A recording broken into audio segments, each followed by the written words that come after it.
Welcome to International School of Business and Research, ISBR, one of the top business schools in India, which takes pride for creating an atmosphere wherein both students and faculty can pursue boundless knowledge. Good morning, one and all. I, Bhargavi Barua, Assistant Professor of ISBR Law College, on behalf of our institution, welcome you all to today's panel discussion, Challenges and Opportunities in the Post-COVID-19. It's our immense pleasure to have you all for today's discussion. ISBR institution from its inception has one vision, with the motto of spreading light and knowledge. During this pandemic, also, ISBR has taken various initiatives in conducting webinars and panel discussion so that there is no barrier to knowledge and we all can stay connected. Today's topic for discussion, challenges and opportunities in the post-COVID-19, is a very important area of discussion. As we are all new to this situation, the entire world is going through a transition, may it be in the field of education, healthcare, job opportunities, or economic policy. Every pandemic situation creates opportunities as well as certain shortcomings. This panel discussion will help us understand the opportunities which this pandemic will create and how to make best use of them in coming future. For today's program, we have a very special guest, the Honorable Vice Chancellor of Bangalore University, Dr. Venugopal KR as the chief guest. We also have Managing Director of ISBR Institution, Shri Manish Kothari, as the guest of honor. The panelists for today's session are Shri Kishore Srinivasan, RJ, All India Radio, Shri Murali Ramakrishnan, co-founder 11 Meg Consulting Services, Dr. Mohammad Kamal Hussain, Associate Professor Al Qura University, Makkah, Saudi Arabia, and Professor Srinivas, ISBR College, Department of Economics. We welcome you all for today's discussion. It's our honor and privilege to have you all with us. So now I request Manish Kothari sir, as VC sir will be joining shortly, I request Manish sir to deliver the presidential address and ignite today's discussion. Over to you, sir. Good morning, everyone. Good morning. Good morning. Good morning. Good morning. Good morning. Am I audible? Yes, right? Absolutely. Yes, sir. Absolutely. Yeah, so I would first like to congratulate ISBR group of institutions for you all have been doing an amazing job. I'm proud that you have taken the latest topics all the time. And as a part of the community development and as a part of making the community more stronger, educating them, this is what is expected out of a good institution. And come what may, you have not stopped delivering knowledge, spreading the light of knowledge to the society. So I appreciate that all that you are doing, and keep it up as a team and keep moving forward. A special thanks, in fact, to Shri Venugopal ji. Dr. Venugopal has been a very good well-wisher of ISBR, and being the Vice Chancellor of Bangalore University, we can understand the pressure and the time problem that you have. But with all this, also you have looked forward to come to this event. We thank you for that. Yes, once you come online, I would like to thank you once again. Special thanks to all the panelists and welcome Shri Kishore Srinivasan, Shri Murali Ramakrishnan, Dr. Mohammad, and Professor Srinivas from ISBR College. All of you, thank you on this great day, great morning, where our Prime Minister is on another duty, and we are all also on a duty of spreading knowledge. So thank you all for coming on a common platform to do this. The topic is very interesting and close to everyone. If you ask all of us, right from the beginning of the day to the end of the day, we look at what are the challenges we are going to face and what are the opportunities we are going to have in future. Every industrialist, every educationist, every businessman, every faculty, and including a student would like to know more about this. And that's where I call this topic a very interesting one. I move and directly jump to this topic. And I will divide my whole session into three parts. One, I'm going to talk about the challenges that we will face post-COVID, or which we are already facing. I will then speak about the type of the mindset that we need to evolve to get into post-COVID. And then I'm going to speak of the opportunities that lies in front of us, and we should be making use of in the post-COVID session. So I'm going to quickly run through 15 challenges that we have in front of us. There are many of them, but then I have selected 15 challenges in the post-COVID era. The first one, of course, being the financial crisis.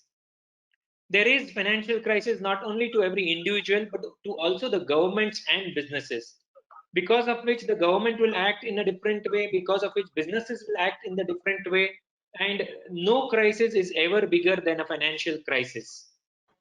We are already seeing the way government is approaching because of the financial problems that they are facing. So the financial debt that every other country that is going to go into is going to be a great challenge. Job losses is the second type of challenge. The right man will always be retained, but someone who's not been able to give the best to his work will be the first to move out of the job. We have already seen millions of job losses across US and across the globe. India will also be one of them. The third type of crisis that I am now looking at is we took a lot of time to get from nationalism to globalization. But now if you look at it, we are going back from globalization to nationalism. We are going to go local and we are going to make our local more vocal. That only means that people who have started working with international partners, who have been working on exports and imports, will face some crisis in the days to come. They will have to find out ways on how they can face these challenges. The fourth crisis or the fourth challenge that I am going to talk about is a very important one, is economic reconstruction. We have seen a lot amount of migrant laborers who have moved out of the states. We have seen a lot of employment problems. We have seen such many challenges. That means there has to be a total economic reconstruction being done by the government at large. The fifth challenge that I would like to talk about is there's a disruption in the complete commerce industry and the cultural life of a people. When I say commerce industry, you have to get online. If I have to buy something, I will first try to see whether it is available online or not. If it is available in online in the right price and in a security environment, I'll first buy it online, only then go for an offline option. So that means there's a disruption happening in the industry. These industries will have to gear up to these things. The next challenge that I look at is the cyber crimes. Youth of the present era, if they are educated and they do not get the right job, then they get into wrong hands. So cyber crimes are increasing. If you look at the daily newspaper, you get every day at least 3 news of cyber crimes happening. So that means we have to get into a secured environment. The seventh type of the challenge that I am looking at is a very, very important one, and it is to do with the human mindset. It is about loss of trust.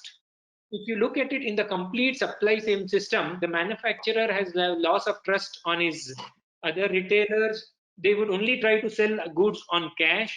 The retailers have got loss of trust on his customers. So in the whole environment, there is a lot of loss of trust. Where people used to give credit, where people used to give loans, now there will be some hiccup in doing that. Now this loss of trust can only be overcome in the due course of time, and there is no shortcut to this. Our next problem is the cash flow problem. You know that your vendor is going to pay you. You know that the students are going to pay fees in the due course of time.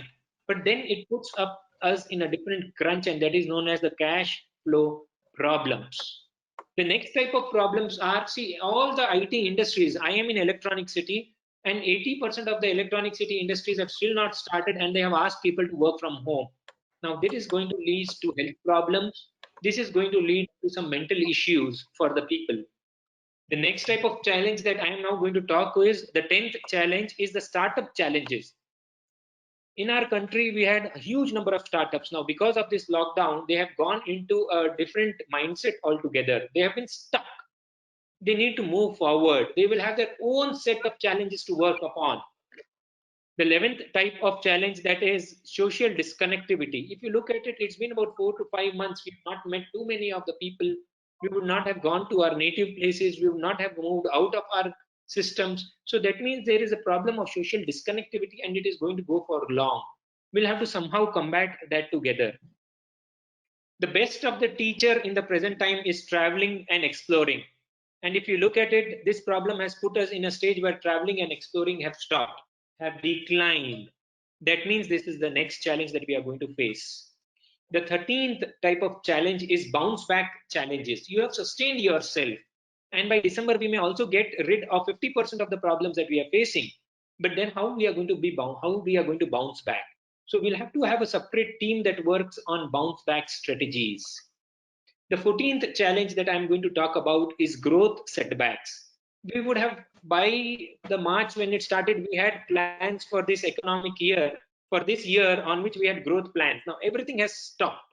So that means we have to rework on our growth setbacks. I'm sure this challenge is also an important one. And the last and the most important challenge which I would like to talk about is the talent poaching challenge. The right talent will now be poached. The right person who's the right fit for a job will be acquired by industries in the days to come. And you're seeing that happening with the global giants.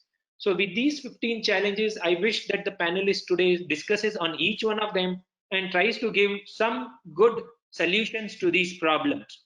Now I move on to the second part of my discussion, and that is the mindset that we have to adopt in the post-COVID.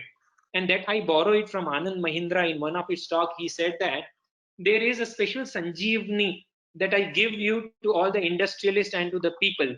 This Sanjeevani is the type of mindset you need to adopt in the post-COVID era. And he said there are 3 points. One is adopt the mindset of a startup. What does a startup do? Right from the CEO to everyone is a best fit in all the types of jobs.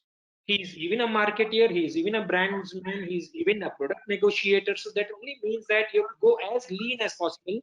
You have to try to see that you take feedback at all the levels of your organization and you share data to all the people in your system.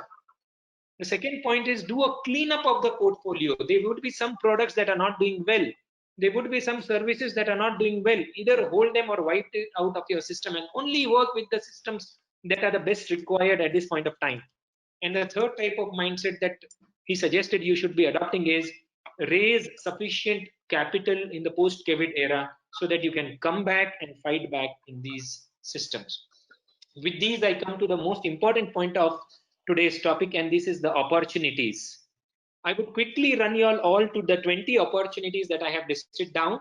Somewhere you will find that these opportunities are easily possible given the condition that you have the right team member with you. These 20 opportunities that I would like to talk about is one, which is the most important one that has made our country proud, is Make in India and Swadeshi products and services. If you look at it, it's time that we have started not only looking at Indian products, but Indian services to make us strong. I was very shocked to see that my son, one day when I was buying something, he asked me, Daddy, please look at it whether it's Make in India. So you see the amount of mindset change that happened with the people of the country. So get into Make in India as much as possible. You will find it difficult to start with, but I'm telling you, you will scale it up in the days to come. The second type of opportunities is the gig economy and gig workers. Now, what is the gig economy? A gig economy is a economy of freelancers, economy of solution providers, economy of consultants. So what's going to happen is people would not like to employ you full time, but they would ask you to say, hey, look, design a website for me, or hey, look, design a branding strategy for me. So that only means that they would like to have workers as giving solutions, taking their money and moving out. So there's a huge opportunity in this field. The third opportunity is products that takes care of nature and hygiene will be in demand.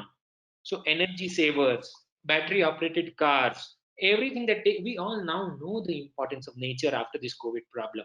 So we will always look at giving solutions which are nature oriented. The fourth opportunity is the digital space opportunity. I'm sure everyone has spoken about it and everyone knows about it. If we are not digital, we are no more there to stay. So get as much as possible into the digital space. The fifth opportunity is deep interdependence between each one of us. We know that for the whole system to run, we each one have to support each one. And interdependence is strong between each one of us, and that is what is going to be a boon for our country, India. The sixth opportunity that I'm going to talk about is a new job market. At one end, we are losing jobs, but at the other end, there's a new job market that have opened up. We are seeing that people who are good with artificial intelligence, people who are good with digital science, people who are good with supply chain and operations are now in demand. That only means that there's a new job market that is opening up.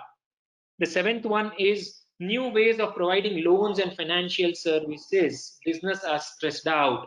So the ones who can provide loans in the right way, in the right fashion, at the right rates, in a right package will now be in demand. The next one is the health industry. I'm sure we are now aware of the health. We are aware of the type of living that we need to have. So the health industry is going to see a sky jump. In fact, it is already seeing. The ninth point of the opportunity that I would like to talk about is my personal experience. See, people have been staying in rented houses. People have been staying in apartments. But now what has happened is because of the fear of COVID, an individual wants to get into his own house. And that's where the mid-level housing and the low-level housing is going to see a demand and a surge in demand. So look into it, real estaters. This is the place where you should be in. Tourism has been the hardest hit of the industry. The 10th point is tourism is going to bounce back, but then the whole of the opportunity lies in local tourism. How quick and how well you can adapt to the local tourism market is what is going to see the next part of the opportunity. The 11th opportunities is in the insurance industry. I'm sure insurance has played a key point. The 12th opportunity that I see is in the importance of customer service. All of you know that the customer I have is the customer I should retain. That means you're going to give extra service, extra support, because getting a new customer is going to be difficult. The next point, 13th point, is opportunities in education is going to be immense. The new education policy with the skill-based and the job-based program is going to be in demand. When there are so many job losses, the best thing that these individuals can do is skill their next level of career and move forward. The 14th point is the sanitization and the public hygiene space. There is going to be a huge demand in this area. Look out for this. The 15th space of opportunity that I was speaking about is Ayurvedic products. Now people know that it's time to move to nature, and Ayurvedic products will serve well. You will see a huge rise there. The 16th opportunity is is a very interesting fact. Animal products and the animal-based industry is going to take a hit. That only means there is an opportunity to find out an alternative to these services. So all those who are looking out for an opportunity here, start working on it. There's a lot of scope in this area. The next point is the supply chain industry will see a huge demand. People who can connect from the end to end of an industry will be in demand. You are already seeing a surge in demand for the suppliers, surge in supply for connectivity, and this is where the startup should be focusing on. The 18th point of opportunity which I would like to speak about is China by itself is now out of mind for not only our country, but for other countries also. So India to take opportunity of this and see that we allow as many manufacturing units to open up in our country. The government should look into it. In fact, I've looked into it, and now many manufacturing sectors are opening in our country. The 19th point of opportunity that I would like to talk about is focus on agriculture. We have come back to our basics. We have come back to from where we started. Agriculture is going to play a huge demand. And my last point of opportunity that I would like to talk about is all of you. The real opportunity is you. During this lockdown time, you have built your skills, you have built your talent, you have come out in great ways. We have fought great wars. That only means we have become stronger and we are better. So with these types of challenges, opportunities, and the mindset, if we move forward, I'm sure we are going to be successful and we'll see a better and a stronger India. All the best to all the panelists, all the best to all the members here. Looking forward for a great interaction and making the best of the day. Thank you. Thank you. Thank you, sir. Thank you so Good much. afternoon, With sir. specific Good points, I think you Lovely have covered presentation. each and every area. It was definitely a thought-provoking and insightful session, sir. Thank you so much, sir. Thank you. So we shall begin today's session, and our first panelist for the event is Sri Murali Ramakrishnan. I request Professor Mahesh to introduce our guest to the participants. Very good morning. Thank you so much, Manish sir, for the wonderful thought that you gave. And it's my privilege to welcome the first panelist for today's panel discussion, Mr. Murali Ramakrishnan. With a very rich 25 years of industrial automation and smart technologies expertise, and also in the education sector, Mr. Murali Ramakrishnan is the co-founder and director of technology at 11 Meg Solutions. He was also an associate general manager at Adani Group of Companies, and he was also an associate vice president consulting services India with Cisco Systems. Sir was also working with great companies like Siemens and Accenture. Sir has done his MBA in international business from NG University and also has an engineering graduation in computer science. And Murali Ramakrishnan sir has been acting as a resource person in various events of discussion in the recent past and has been sharing his expertise and valuable knowledge to so many people. It's a privilege of having you here with us, sir. So the session is over to you. Sure. And first of all, I thank the panels and wish to, with a lot of regards, it's been, ISBR has invited me for the second time from the previous sessions of it. And I'm delighted for that. I'm very thankful to it. Before even I conducted, of course, we miss Vice Chancellor, definitely my pronouns to him too. And today is a momentous day for whatever reasons that you have chosen this day for this thought leaders to be invited and being the elite panel of Sri Kishore and Dr. Mohammad and Sri Srinivas. I'm part of that. Itself is a privilege for me. And as I stated, of course, when I heard Managing Director of ISBR, Dr. Kothari, it's more of a delight for me that knowing such a depth of a study that he has put in for this session to give us pointers so that I could take this session more from where he left it. So that's what I would want to do it, and that's the plan for me. And I'm also thankful for inviting me as the first panelist, because I have a hard stop at 11:30 because of some other engagement. So I am thankful for that. To begin with, of course, I want to thank or give the credit for someone who has chosen the topic. So the topic itself is very interesting. We have been talking about challenges.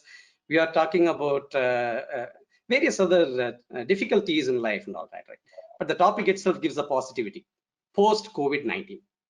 See, we already crossed over the COVID. So that's what the topic itself is saying it.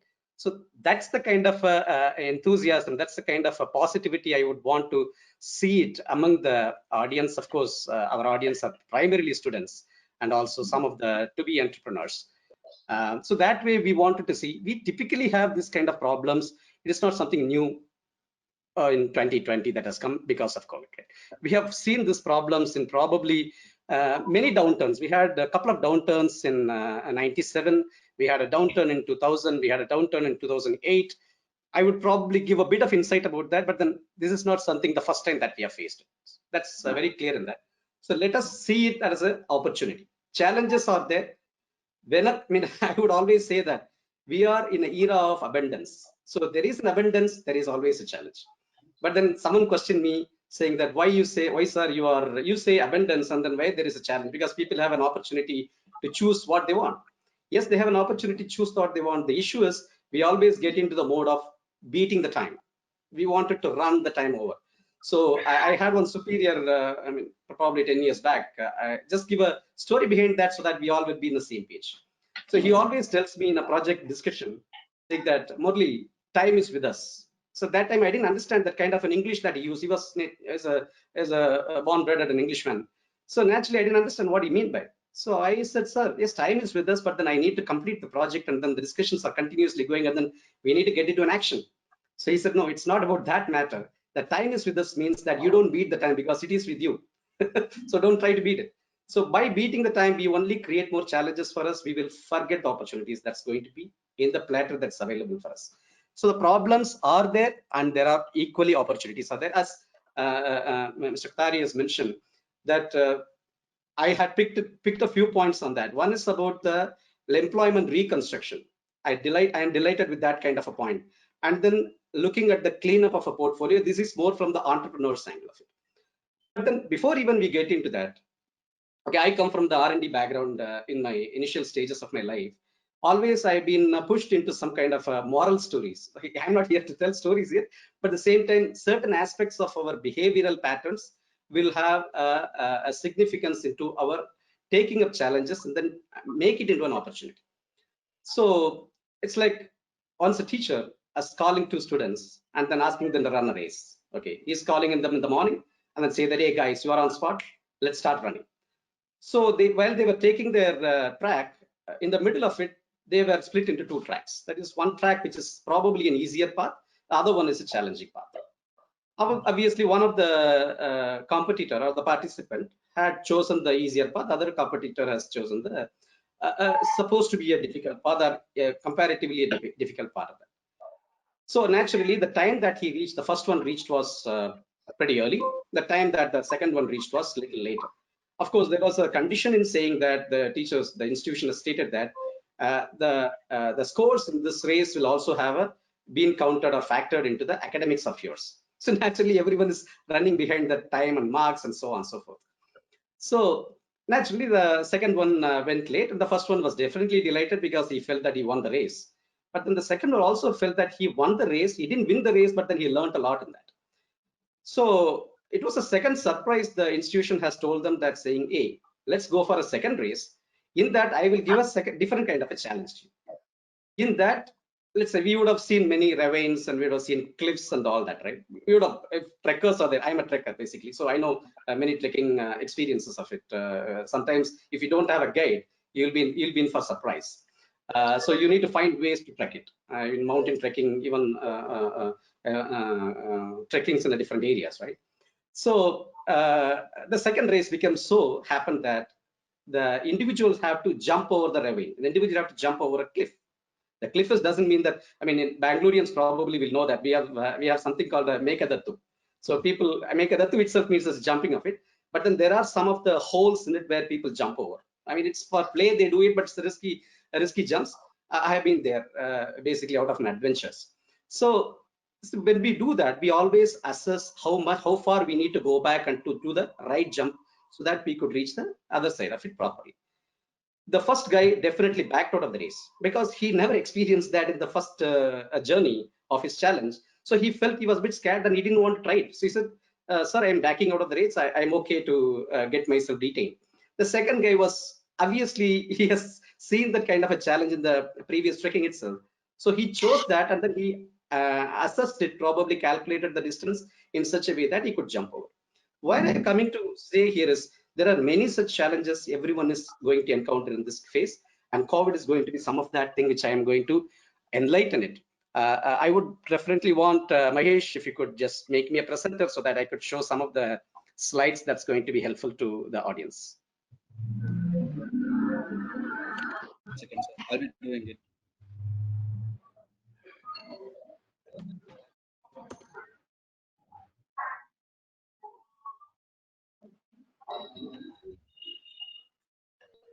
Sir, you are presenter now. Thank you, Mr. Manish. Is my screen present? I mean, visible to all? Yes, sir. It's visible. 11 meg logo. All right. Yes, that's good. All right. So coming to the point of, as I started with that same note, is COVID is the first one which is dictating the downturn in the economy? It's probably not, because I could dwell deep in it, but then let me just give you an insight about where it has started and probably a data of the Standards and Poor. You get an insight clearly. I mean, if the picture is as explicit, then I could probably dwell deep in a little bit on certain sectors that had a big hit, and certain sectors that were surprisingly boomed big. So you see it here. The lending area, the banking sectors are typically beaten down, but it is not something that is beaten down because of COVID-19, I would say, because this has been happening since for the last, I would say, 4-5 quarters. I've been observing it from probably early 2019. This sector has had a bit of a sluggish nature.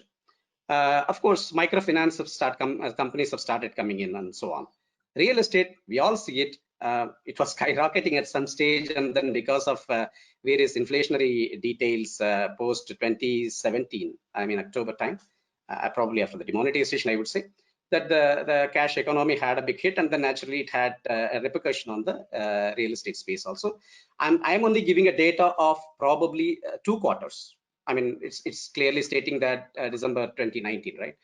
But then it's not stated there. It is much before that also the same cases. But then we have started realizing that impact quite late in terms of where the hits are going to be. You observe it on the retail space. Retail spaces are always has its it's completely dependent on the consumerization market of it, right? So it's something very flabbergasting because retail spaces in some of the regions, this is particularly for our country, but in some of the regions it has got absolutely beaten down. I would say that the exporters in our country have been looking and scratching their head to where their nature of business is going negative. But look at this space, logistics sector.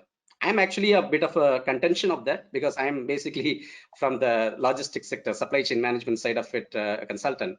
And I'll give you an insight about in my details of it. So there is a question mark on this -32, but then let's look at that at a later time. Automotive sector, yes, there are ancillary units have a bit of a sluggishness, but of course the assembly lines had a huge impact. Media, probably I would leave it to Sri Kishore for giving an insight about that. But then I believe that they say that it has a sluggishness more from the aspect of investors coming into that sector.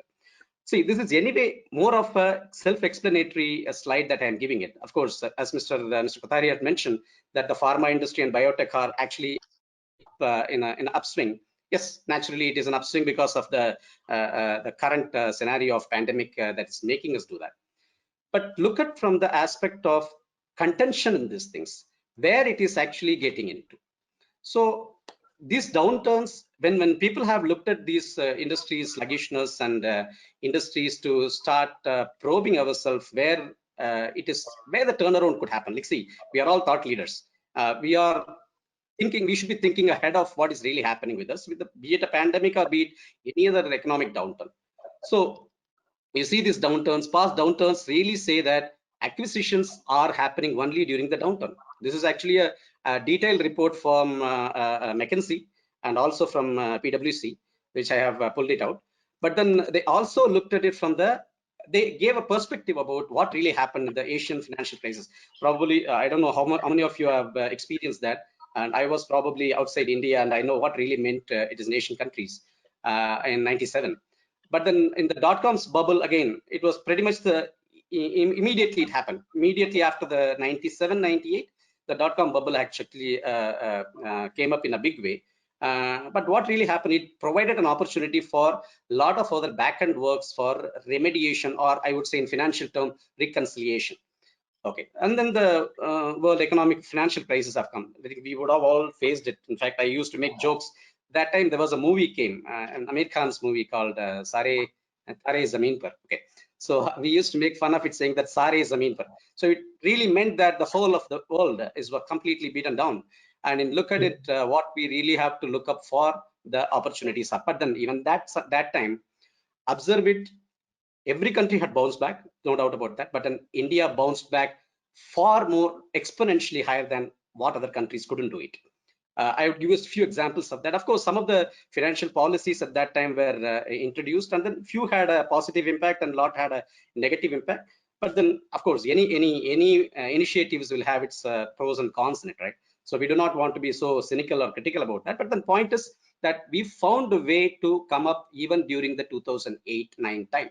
It was the biggest of the subprime. Actually, the subprime percolation of the subprime happened from US. So US had the subprime issue, housing subprime issue that had percolated downwards to across the globe, wherever the economy had a coupling of that. So we have survived in that also. We have many other countries also, in particularly Asian countries, also survived in that. And there was a research document, and I would quote probably some of my very known mentors in IMB, professors and scholars of it, so who had given me enough data about saying that the housing subprime of the United States is not the one, and it's going to be coming with the credit subprime. that probably had some not come in one shot, but it has been coming for over a period of time. That's where we all face this kind of a financial downturn. It is not purely because of COVID. COVID has probably worsened the situation, but it is, this crisis has been there for probably, I would say, as I mentioned, that about 5 quarters were there. So now, in each of these crises, very, very clearly, as I stated, the model of going for a mega deal, I mean, I would say, see, opportunity, as I mentioned, in any of these crisis time or challenging time, the opportunities are inflated. It is about how we look at the opportunity. Now, whether an individual or whether a freelancer or whether a public listed company or a private institutions, are they going for an acquisition in a divesting model? Probably that's the answer. That's what I heard it, and that's what the McKinsey reports is also saying, and then PwC's report saying that. And my personal experience is also pretty much the same, because I'm currently, in fact, this I stated in my last session also with ISBR team, that many of my customers are looking into expansion.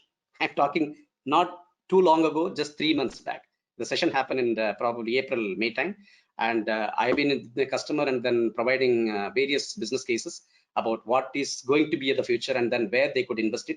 And the industry that I was consulting currently also is the supply chain management industry.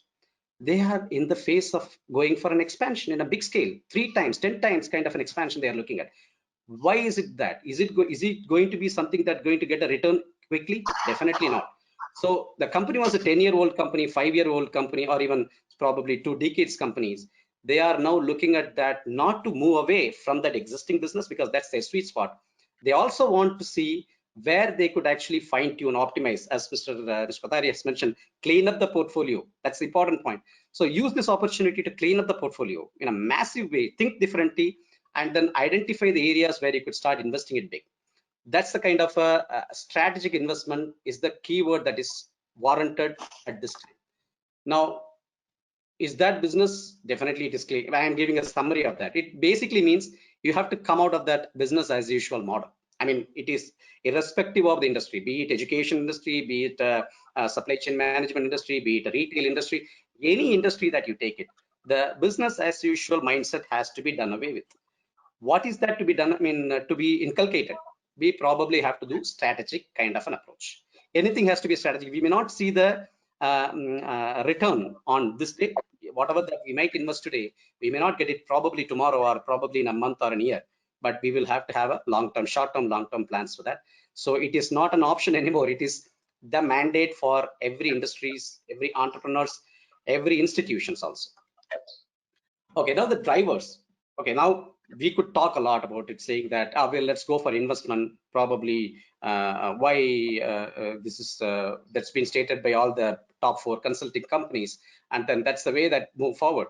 But then there are also reasons behind why that driver is being stated, why that critical success factor is important, is because you see the market environment for investment, environment for acquisitions or mergers, it is basically happening because the yield is pretty low in the debt funds, government bonds and any other bonds or fixed deposits, or even in stock market for that matter. Stock market is beaten down, like say money market is beaten down. So everywhere you see it, the return is pretty low. So comparatively seeing that, if there is an investment now at the current phase of it, that is probably, let us say June now, July now, or August now, comparatively it is more than what you would otherwise get it in the other instruments of the financial term. That's one reason for it's an environment for investors. The second one is, see, many of the companies are, I would say MSME companies, or someone who has not done their business ethics properly, had a falling valuation. That's very key point of it, where we need to go for it. It does not mean that industry is bad. It is just that management of the running industry, or how they have been running it for the last many quarters, has had an impact on that. So that is also one reason we could probably buy some companies at probably a 20-25% lower than what we might otherwise buy it in the normal market conditions. And the third one is even bigger companies. This is probably an information I received it a couple of days back, that many top companies have the working capital running only for 90 days. So I was also a bit surprised because of the various reasons, because they have so many other overheads that they need to address it. And then the 60% of the companies is what they say. But I would say it is not that much. But then there are unincorporated sectors are also in India, in our country. In fact, I did mention this point in the previous session. I would reiterate this point. Our GDP is not purely based on the incorporated sector. We have about 70 to 80% unincorporated sector, which is driving our GDP. Let's make it a point very clear, because we have been always thinking that those who are incorporated are the one which are driving this GDP. Not just true. We have more unincorporated sectors. We have more different kind of models of cash economies that's been running prior to this demonetization time. It all been kind of regularized now, and many are egging them to incorporate themselves because of the schemes that's been offered by the government so that they could avail those schemes. So let's be very clear. The 70% of our Indian GDP market is unincorporated sector, and all of them are slowly getting into the phase of an incorporation. Now, this is, as Mr. Kothari also mentioned this point, and I want to reiterate this. Many other policies which had driven our economy are indigenously very strong enough to be is from the Make in India initiative. Make in India is a very umbrella. I mean, there was another program called Smart City, right? That was an umbrella program. But if you talk to those consultants, probably consultants in my domain, they would always say that smart city shouldn't be. I use my word. My bosses use this word. Don't boil the ocean. So don't boil the ocean is always an important slogan we should always remember in our mind.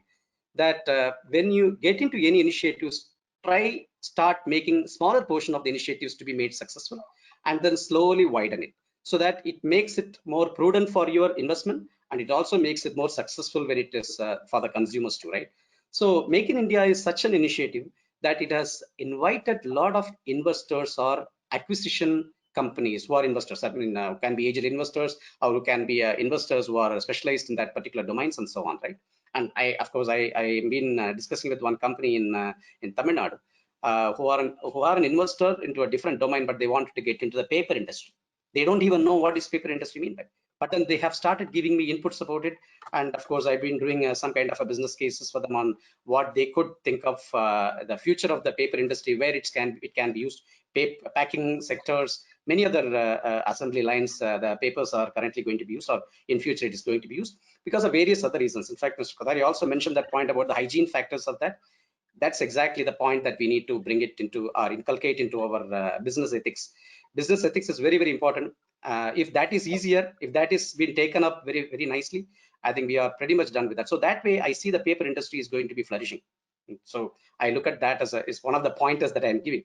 So global market share is also foreign companies are now being encouraged to come to India, and they are pretty upbeat about saying that this is the destination that they want to look up for the probably next 20 years. Of course, again, I want to quote my mentor's point here.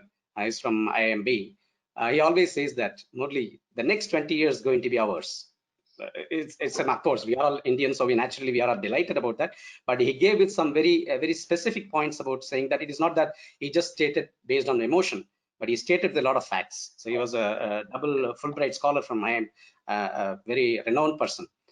So that way, I take that as a view that our country is going to have the business destination for future. And I've been seeing many, I have many customers in the Middle East also, while consulting the education sector. And they have started opening shops in India. And they have started getting into the IoT spaces, smart technology spaces, and so on.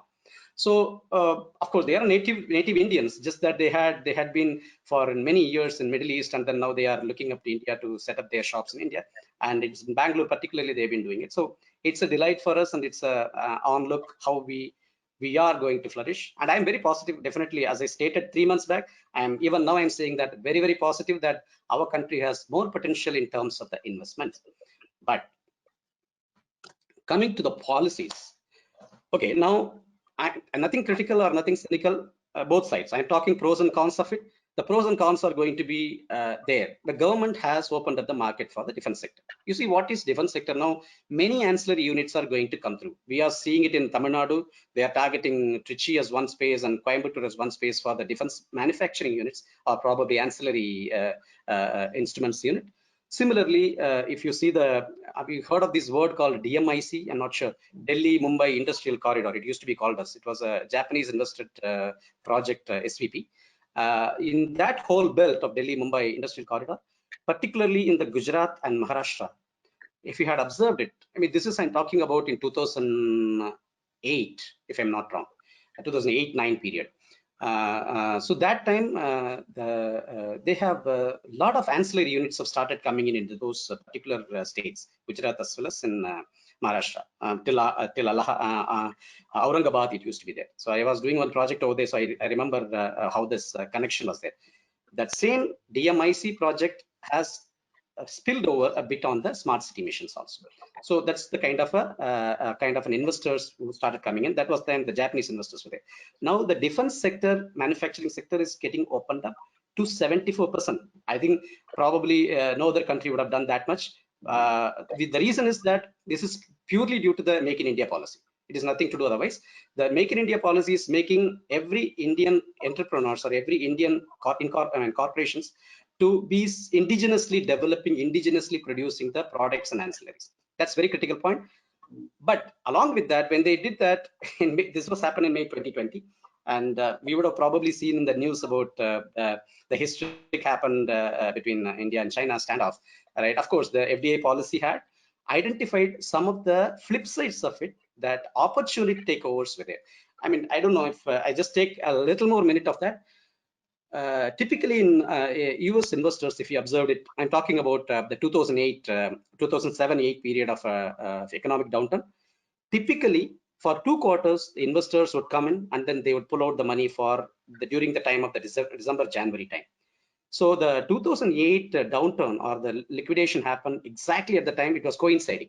In 2007 December, the money pullout started happening, and 2008 we had a complete fall off the market. Obviously, we saw it in the stock market directly, but in largely all the markets have fallen, not only the stock market fallen.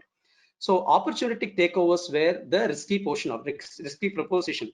Our government has thought about that even during the opening of the market for investors.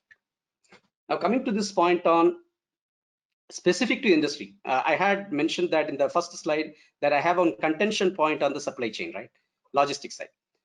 I have, though they say that it's about minus 34% down since 2 quarters. Probably I wasn't agreeing to that with few of those management schools guys.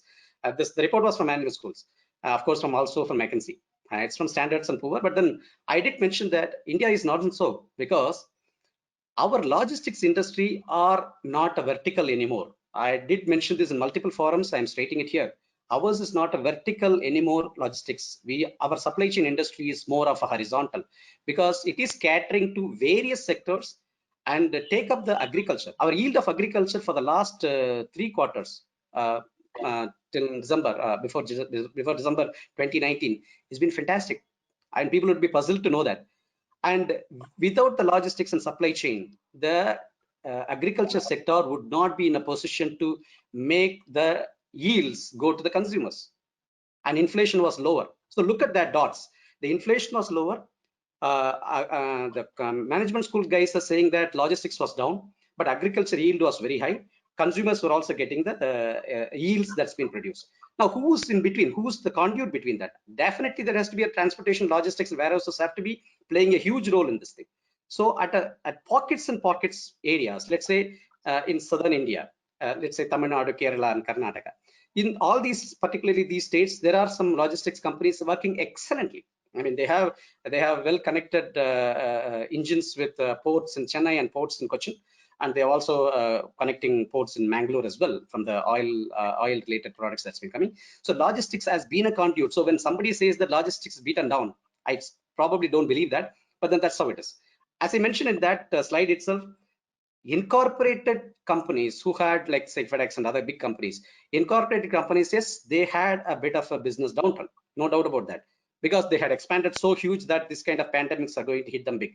But then the smaller MSMEs and less incorporated companies whom I know of who have been expanding now, going for expansion now with some fundings, PE fundings, they are saying it to me openly, saying that Murali, I am actually doing pretty well than before the pandemic. So that's the kind of a market for logistics. So logistics always I consider it is a horizontal. It is not anymore a vertical. It is serving various other industries. Now coming to the second biggest industry of our country, textile industry. Agriculture is the first one, and second one is the textile. Textile, the problem is not problem is more from the aspect of where they are selling, which geography they are addressing it to. I will close it in 1 minute, so then I will open it for session, and then I will take a break. So the textile industry is now looking at what is the market trend that is looking, which geography are they really going to address. Looking at that current pandemic, our indigenous Indian market is the best market for them, and they have been flourishing. As Mr. Kothari also mentioned, that e-commerce is the best way that people could take the retail shops to be beaten down, and they're using the e-commerce as the best way to for the consumers to adopt. Yes, it is true. The e-commerce is the best way to adopt, but at the same time, these adoption has to be facilitated by the textile industry or whichever industry. Since I'm talking textile in this slide, the textile industry is now choosing the omni-channel value chain. I'm personally seeing that it's going very big. Their profit generating relationship is also very good because they are not going to work in silos. One of the point which I always keep saying that interdependence is very important is the Stephen Covey's best of the 7 habits. So interdependence is a critical path, and if they know how to operate with the ecosystem partners, this industry is a flourishing industry. Take my words, a lot of people are going to invest in this industry. Paper industry for packing purpose, supply chain management purpose, all are going to be just going to big boom. Coming to the education, we all got an opportunity. I mean, I myself claim to be always a educationist than an industry logistics sector guy. I have been seeing and also taking a class in one of the university on a particular subject called new trends in technology.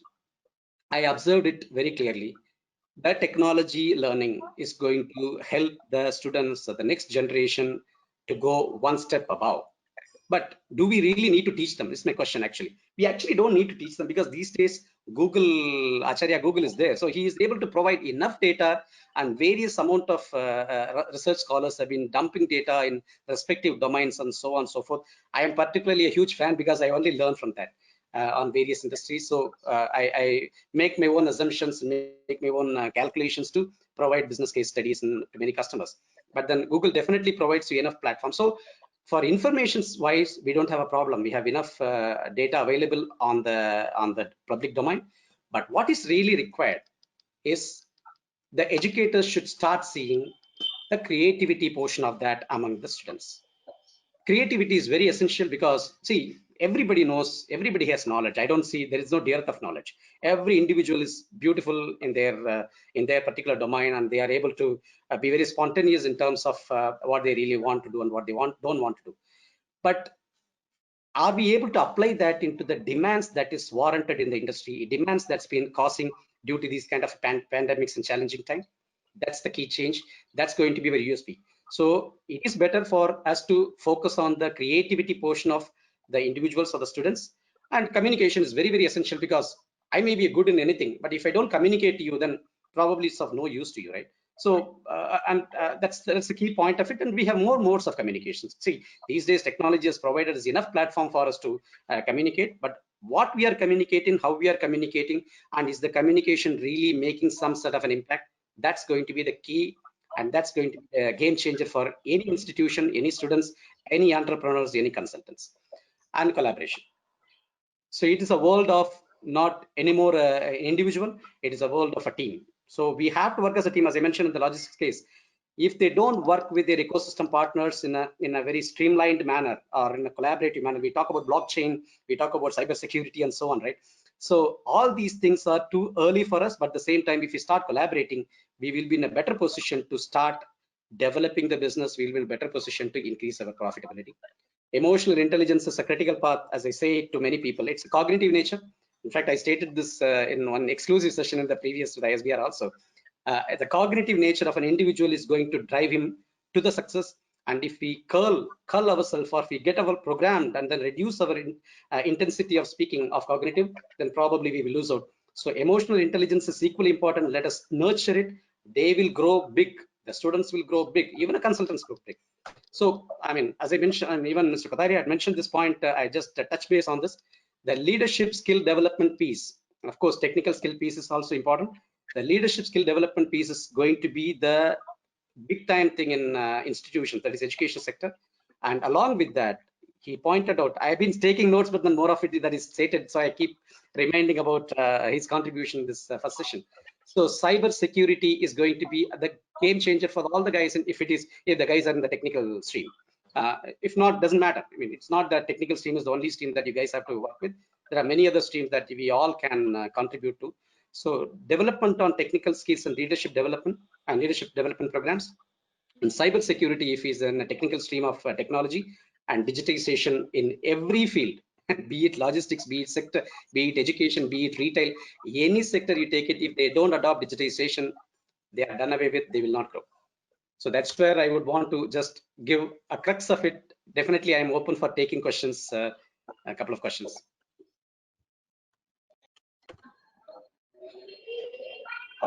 Yes, Murali sir. It was great that you touched upon so many aspects of technology-driven things that can be done in the environment, especially in certain sectors like education, which can have a very good boom. Sir, we have a few questions from our attendees. So one of the question goes like this. Like they have been asking how to overcome the challenge of employability risk that we are facing now. How to overcome the challenge of employability risk. Employability risk. You are talking from the perspective of the corporate world or the individuals? From all prospects, from all prospects, because even education sector, like teachers have been affected. Even their employability has also been affected, right, in few institutions. So from all the aspects. I'll touch base from the last session of we had it in the ISBR also. I did pointed out saying that vocational streams are going to be the key game changer, and of course our new education policy is also stating the same. From our middle school itself, our government is now jotting out plans to bring in a vocational model, and that's the key factor for us. If we don't do that, it's very, very difficult. As I stated, academic streams are good for some time, but then observe it from a, let me put it like a layman's term, not like a consultant. So you observe the industry pass outs as finishing school guys from the colleges who comes to corporate world. They would have to be trained on the business ethics. They would have to be trained on the organizational objectives also. They would have to be trained on even technical pieces, not just the organization, not just the organizational objective side of it. They all will come with their personal objective. Now the personal objective has to be merged with the organizational objective, and if that is done, that can be only done if the guy is versatile in terms of understanding what is the demand for that particular sector, particular company, particular customers, and so on and so forth. So education industry has an obligation now. Probably now we are not only obligation, we have a demand for keep our enrollment upbeat. If our enrollment has to be very good, we have to introduce vocational courses. And some of the courses that I have stated, of course, there are many. Some of them that I have been giving it as a services. Digitization is a key course that every institution has to go for it, and cyber security.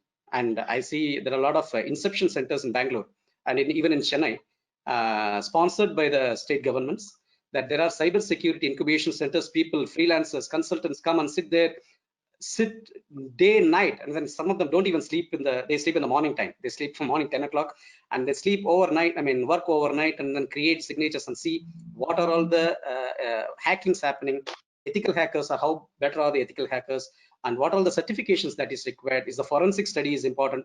So these are all the domains. Since I am getting less time, so I would probably limit to that. But then every sector has opportunity to learn this vocational model. Education sector is now going to be the guru. We have to give them opportunity to learn vocational pieces of it. Otherwise, pure academics are going to be, it has its challenges. Okay. So one last question, considering your time schedule. Like there is one more question from one of the attendee. They're asking, do you think like because of this Make in India concept, the government can cancel all the deals with China, and is it possible for us not to purchase any China-made things? Some of them are political, so I cannot answer, but I'll let me try to give a perspective to it. Okay, so yes. Now I love some of the students and some of the audience like that questions. Fundamentally, let us look at it from the. That's why I told you, every policy doesn't require to be looked at from the negative or positive angle. Every policy, I mentioned this in 2008 downturn also, right? So some of the commodity, the finance minister at that time has opened up the commodity market, and I was hell bent on saying that it was not to be done. but at that moment it provided you the influx of the fund. But over a period of time, it has actually put us down, right? So from the Make in India perspective, as I stated, it's a bigger umbrella. Like Smart City Mission, it's a bigger umbrella. Every umbrella will have a smaller components in it, right? So it's an opportunity. So tell me, typically from the World Trade Organization's policy definitions or the obligations of every country, we might not have got an opportunity to pull out and then start developing products or indigenously, right?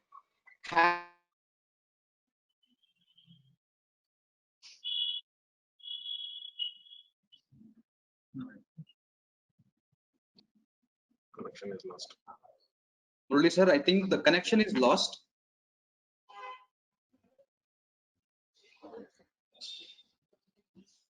Fine. I think the connection is lost, and even sir also was in a hurry because he had some other meeting or tie-ups. So we thank Murali Ramakrishnan sir on behalf of ISBR institutions for sharing your valuable thoughts coming for this panel discussion, sir. Now over to Bhargavi madam. Okay, thank you so much, sir. You have provided us with so much of information. It is indeed a great pleasure.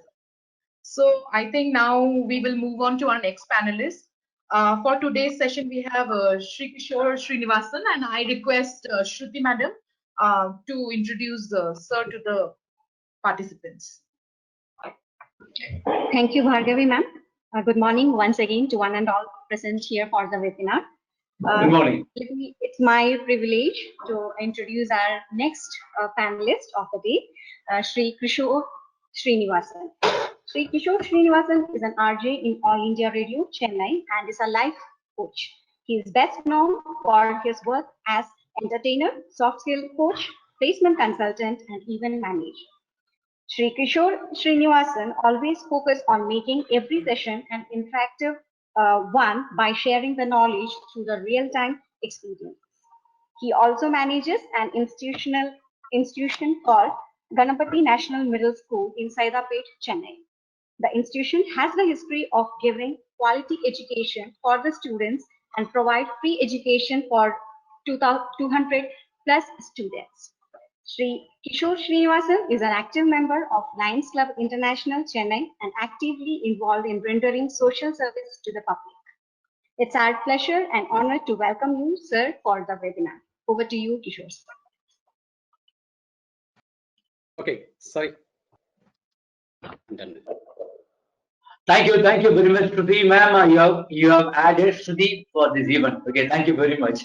Okay, and good morning, one and all. It's a great morning, and I feel really quite enthralled to be here with the dignitaries and other distinguished panel members. Okay, I appreciate the initiative taken by the prestigious ISBR group to invite a person like me from the entertainment industry. Okay, from the studio as an RJ, I connect people globally, and this is a different platform, my dear friends, talking to the audience virtually. Thank you very much, Madam Shruti, and you have highlighted one point, okay, that I am a singer, okay. So with all the support given by all the panel members and the audience and also the institution, I want to sing a song for you, okay, to start with, to really motivate the audience and other people.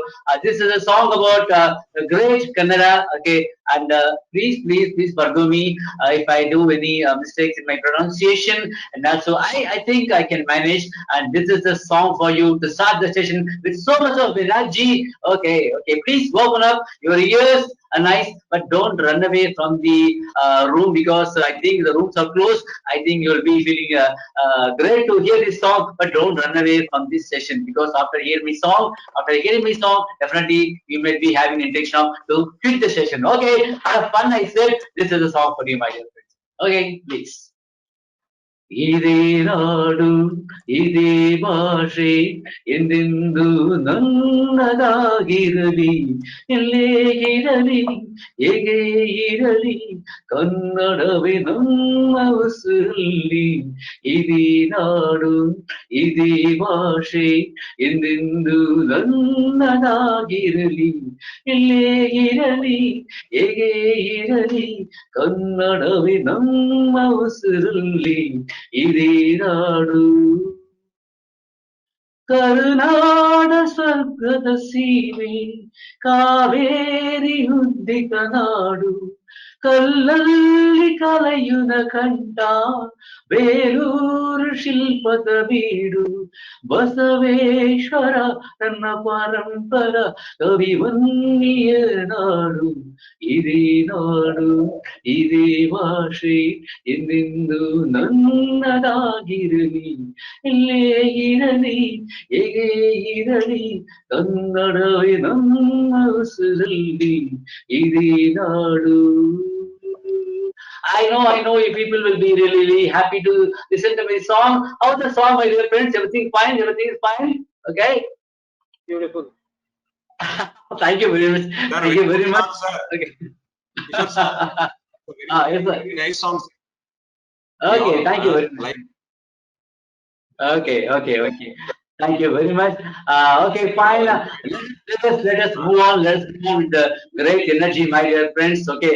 After hearing my favorite, my beloved Mr. Manish sir, I want to redefine COVID like this. Okay.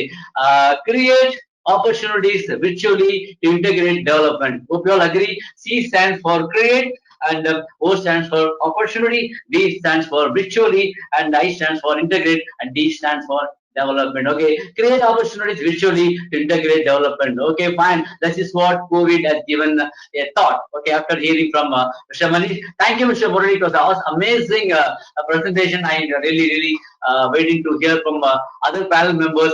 Okay, fine. Thank you, Bhagavi ma'am. Thank you, Shruti ma'am, for giving me this opportunity, and the introduction was amazing. Okay, fine. Let us continue to this topic. Okay, the team has assigned me to interact with them. A challenging topic: how to educate the future generation. Okay, and the topic which has got a lot of opportunities. Okay, the new way of communication. So challenge wise, how to educate future generation, and opportunities wise, the new way of communication. So with the time allotted to me, maybe 10 to 15 minutes, I really want to sum up my thoughts, okay, to the panel members and to the audience. Okay, fine. And before I start, okay, I wanted to tell a story. Even at this age, okay, I hope everybody likes to hear some good stories. I heard this story when I was doing my TAT standard. Can you believe me? Even this time, okay, this story actually it reminds me the current situation. Okay, the story goes like this. Okay, there was a lion in the jungle. Okay, one day it was striving for food. Till night, he didn't get any opportunity to get a food. Okay, he was very hungry as well as angry. Okay, in the evening, he saw one deer. Okay, simultaneously, the deer also saw him. Okay, simultaneously, the deer also saw the lion. Okay, the lion started chasing. Okay, and the deer was running in 100 meters Olympics. Okay, it is like a movie. Hero is chasing the villain, and the villain is chasing the heroine. Okay, like that, chasing is going on. Finally, you won't believe, surprisingly, the deer won the battle. Okay, the lion was so tired and returning back to the pavilion, returned hurt. Okay, on the way, he saw a fox. You might be knowing about the tendency of fox, because always they kill. Okay, the fox started killing the lion. What, sir? You are a lion. You are not able to catch a deer. The lion was so cool. Okay, kept his cool and called the fox. Okay, called the fox. And the fox was really worried, because the lion was so hungry, and he got afraid to go inside, because the lion may eat this fox. But lion kept his cool. He said, "My dear fox, please listen. I am running for my food. Okay, but the deer is running for its life. My dear friends, please understand this. Lion is running for its food. Okay, but the deer is running for its life. Tell me, my dear friends, who will run fast? Obviously, the deer will run fast, because to save its life. Okay, and lion can get the food anytime. Okay, anytime. Okay, the fox is also there, but the chances of living deer, okay, very remote. It is if suppose if it loses the battle, definitely lion will have eaten the deer. The life is gone. Okay, now my dear team, okay, we are in the stage of a deer. Okay, we need to compete with the people and jump over all the hurdles and take all the people also with us to settle in life. Okay, my dear friends, be a deer. Okay, and our life. Okay, now again to start the session, okay, and have a beautiful saying, okay. As a mentors, we are all mentors. I'm an RJ, and that's why I do a lot of life coaching training for all the students and faculty members and corporates. Always keep this in my mind, okay, as a mentor, okay, not to prepare students for something. So our job is to prepare the students. So I always say to myself is that not to prepare students for something. Our job is to help the students prepare themselves for anything. Okay, that is our job, right? Okay, now what are the challenges available now? We are going to talk about that. Okay, the challenges currently we have available to educate the future generation is that, okay, I list out some of the challenges because of the time limit. The first thing is that institutions are closed. The first thing, and one-to-one teaching is not at all possible now. Okay, we cannot be there physically to monitor everything, and everything is online now. The teachers had to be updated first before the students on online technologies. Okay, now, okay, making the students sit for 6 hours, it is not at all possible. And to be very frank, psychologically, you all agree that a person cannot sit, particularly the students cannot sit in the classroom or listen for more than 20 minutes. Okay, it is now, imagine how to make the students sit. Okay, very tough. Okay, make the students adopt to this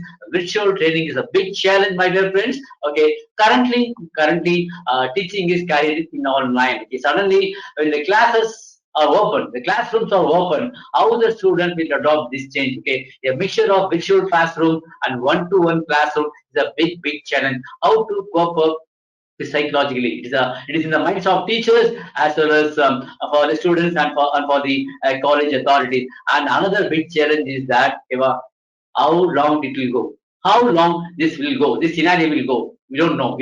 So what we do now to cope up this challenge? Okay, it is the point time to rethink our sector called education. Okay, technology is going to be play a key role in educating future generation. Nowadays, knowledge is a mouse click away. Okay, the educator has to update himself too. Okay, so as we educators grapple with the new ways of communicating with students who are all away from our classrooms and lecture theaters. Okay, it's a good time to reflect on how this disruptive crisis can help us define what learning should look like, absolutely new for future generations. Okay, the majority of the students in our education institutions today are from a generation that has grown up in a truly globalized world. You all agree, right? Okay, as a result of truly global pandemic, where with the many facing cancelled exams, sporting is not happening, and even graduation is not taking place. Okay, it's a really frustrating point and irritating point. Okay, fine, no problem. Okay, this is a temporary setback, my dear friends. Okay, live it.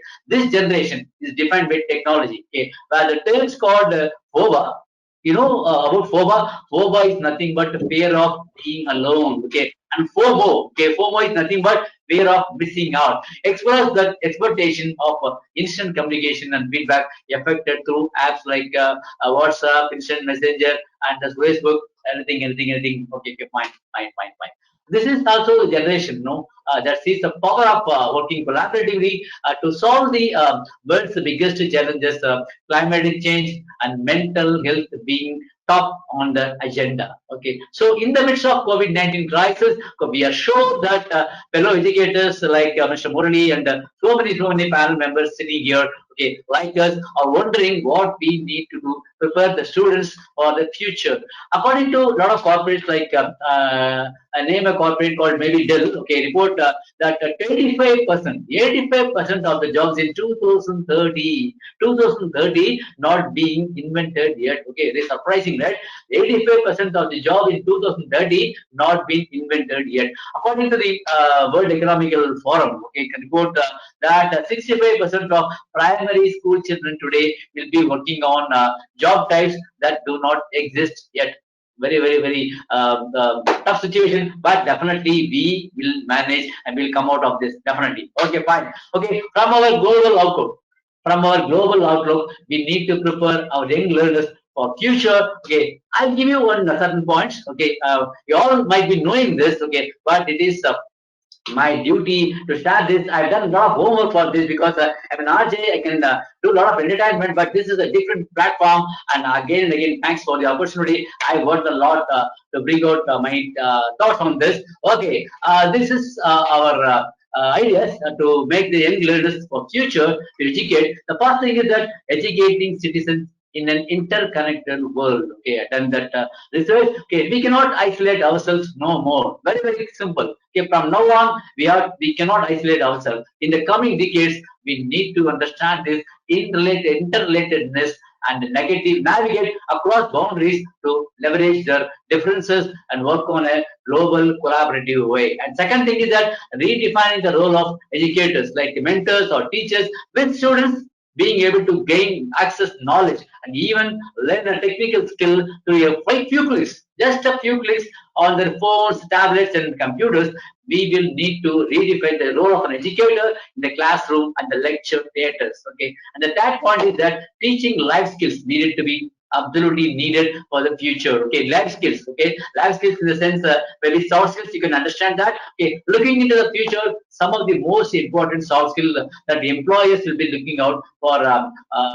Maybe creativity, communication, and collaboration alongside empathy and emotional intelligence, and should be taught to the students, because apart from education, the students have to be tuned for soft skills, because the employees will be looking out. For example, in placement training or any during placements, the company will come. There are hundreds of students waiting for the opportunity, but everybody is really okay, very good in education. The results are really good and filled with a lot of projects. But the situation is that the company wants only 5 people out of this 100. How these 5 people will be selected? They will test the soft skill ability, okay, of the students. Maybe how he's good in creativity, how he's good in having patience, and so many things. But teaching this soft skill should be upgraded to all the students, my dear friends. Okay, unlocking technology to deliver education. Okay, this is a very valid point. Okay, we need to utilize the available technological tools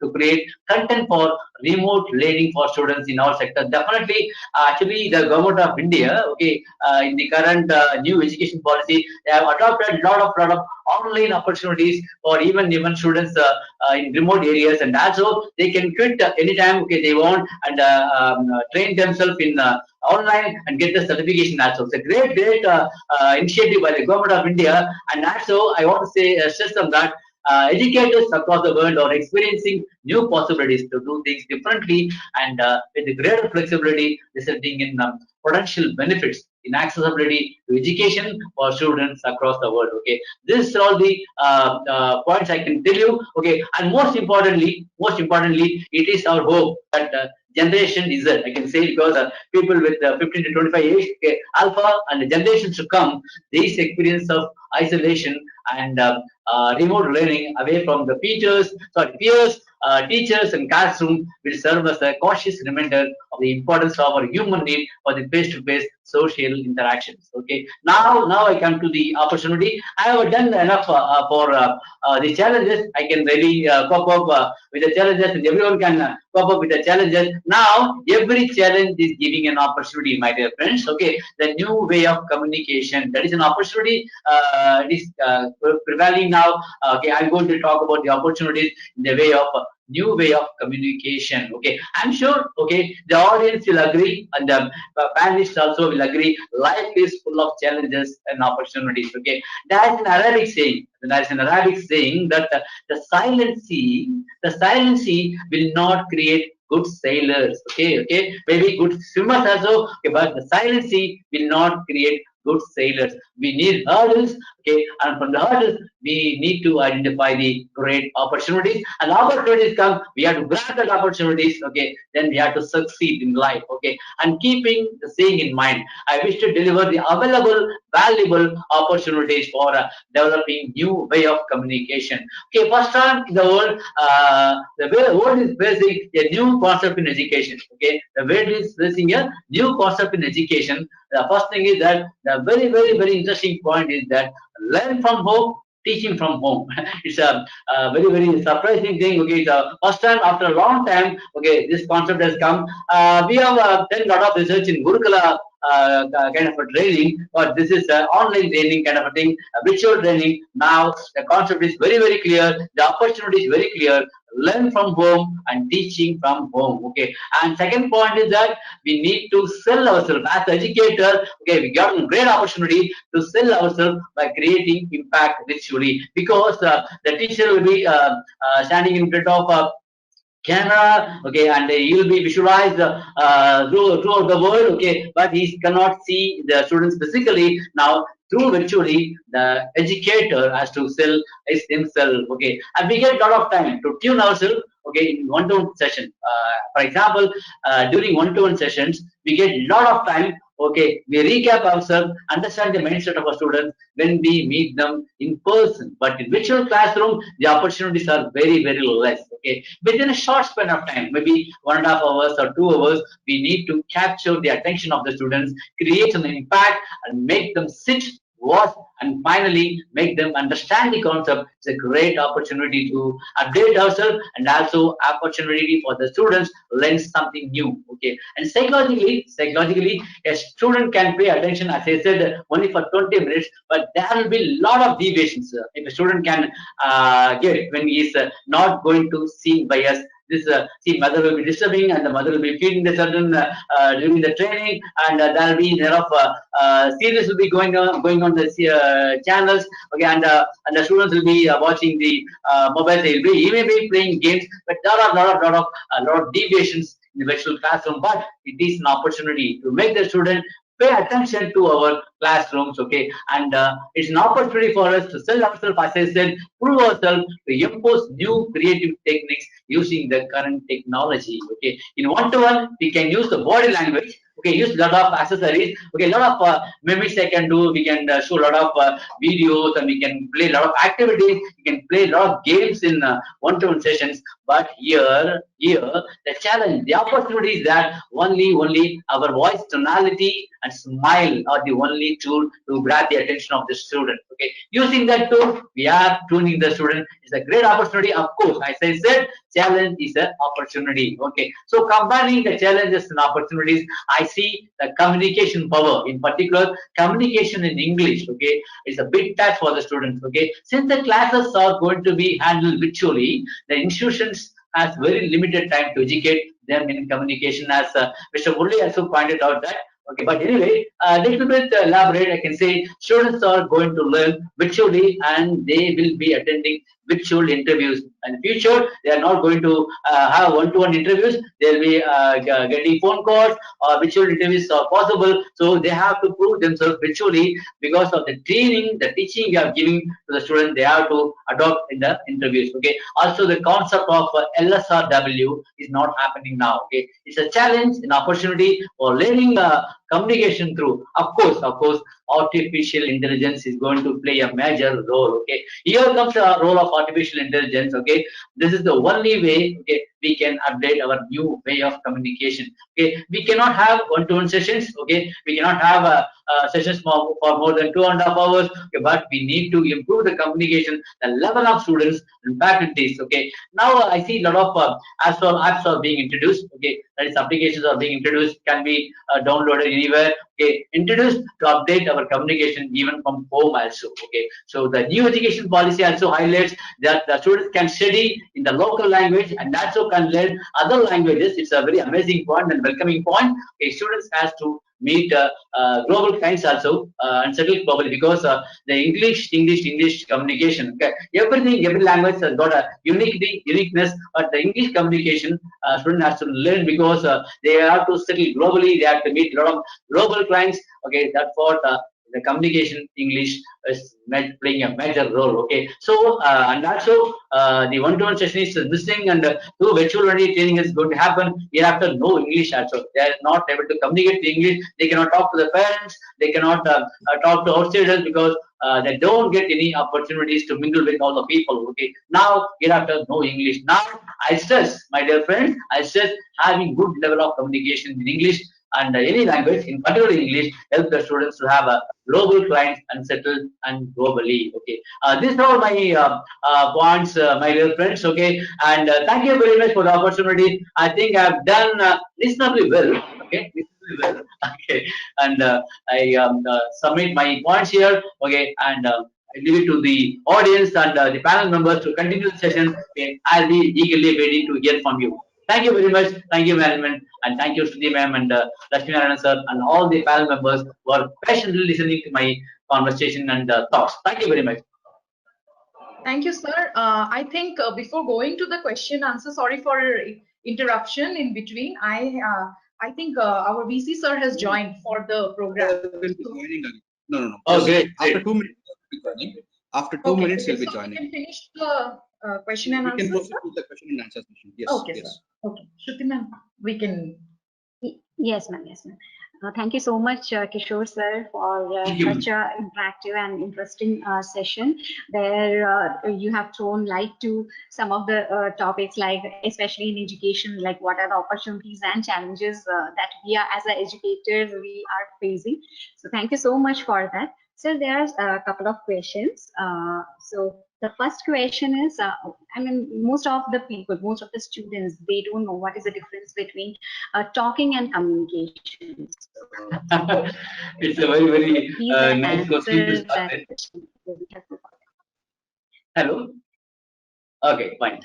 Thank you, Shruti. It was a nice question to start with. Okay, I have a basic, very basic difference. Okay, talking and communication. So I'll tell you about talking. Okay, after a movie or a match. Okay, any movies or any cultural programs, or if you watch any cricket matches, or you are attending any function. Okay, after the function, after the match, after the movie, we have a we chat with people holding a cup of tea and disperse. Okay, it is not going to produce any result. Okay, just a chat, time pass. They'll talk about how this movie is very good, the hero is very good, and the fight is really good, and the hero is looking very, very glamorous and looking very beautiful. Like that, talks are going on, and it is going to not produce any results. It is not going to create any impact also. But communication, talking, just a time pass, spend the time. Okay, just the exchange of words, that's all. But communication, creating an impact. Okay, and focusing on a mission. Okay, hello. Sorry to interrupt. Very sorry to interrupt, sir. Venugopal sir, Bangalore University Vice Chancellor Venugopal sir is online. Sir, can you please unmute yourself, sir? Venugopal sir.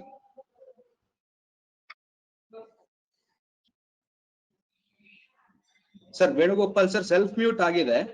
Unmute ಮಾಡ್ಕೋಬೇಕಾಗತ್ತೆ.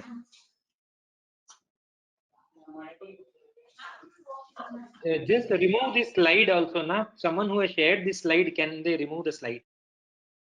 Yes, sir.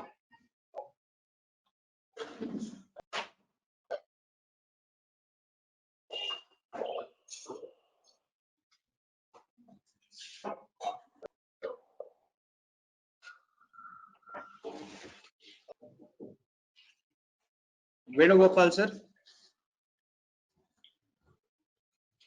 Sir is on mute.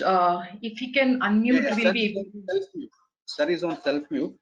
Self mute. I think sir will have to unmute himself. Just give me a moment. I'm calling sir. Just give me a moment. Yeah.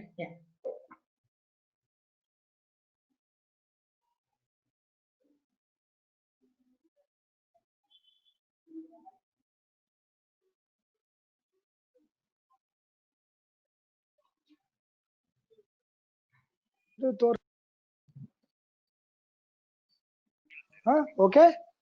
Are you able to hear me? Yes, sir. Yes, sir.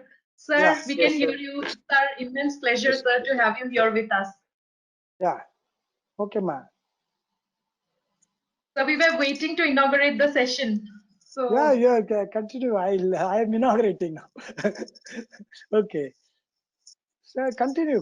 I'll join. I have joined already. Are you able to hear me? Sir, we would like to hear from you, sir. No, I know that. Are you able to hear me now? Yes, sir. Yes, sir. We are able to hear. Yes, sir. Yes, sir. Yeah. I can hear you.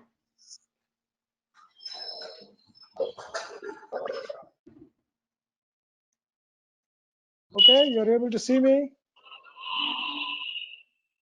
No, sir. No, Web sir. picture activate. Yes, sir. Yeah. Now it is Yes, activate, sir. sir. Yes, sir. Yeah. Yes. Yes, sir. Hmm. Okay. Yes, sir. Yes. Yeah, you can continue. Sir, we were You're actually able to. amidst the question and answer So we can- session for one of the Yeah. panelists. Yeah. So if you want to address, you can do it, sir, or else like we will finish this question and answer session and then you can. You finish the question and answer session, and I'll give the address after some time. Okay, okay, okay. Yeah. Okay. Shruti ma'am, can you please continue with the Okay. questions, please? Okay, I got this question actually from Madam Shruti. Before I give the answer, my big salute to Mr. Venugopal sir, because I got a great opportunity to meet him during the inauguration of Gillette CSR program in prestigious Bangalore University. He was the chief guest and I was the moderating the event. Thank you, Mr. Venugopal sir. Thank you, sir. Thank you very much. I recollect all my sweet memories. Okay, thank you. Now, coming to the question asked by Madam Shruti, from the audience point of view, what is the difference between talking and communication? Okay, I recollect my answers. Okay, after a movie, for example, I'm going to talk about the nature of talking. Okay, after a movie, a match or any event, okay, any cultural programs, okay, we chat, our friends, we chat with people holding a cup of tea and disperse. Okay, it is not going to produce any results. Okay, it's going to have a time pass. It is not going to create any impact. Okay, but communication. Okay, I say something. Okay, for example, I say something to people. Okay, I want to do this. Please do that. Please do that. It will come up in life like a motivation talk you're giving. Okay, the communication is creating an impact and focusing on a mission and a vision, okay, so that other people can follow you. Because I tell you, the communication that you are being given in an aggressive way, okay, so that everybody can follow your decisions, okay, that is really, really good. So this is the basic difference between talking and communication. Talking is just like that, it is not going to produce any result,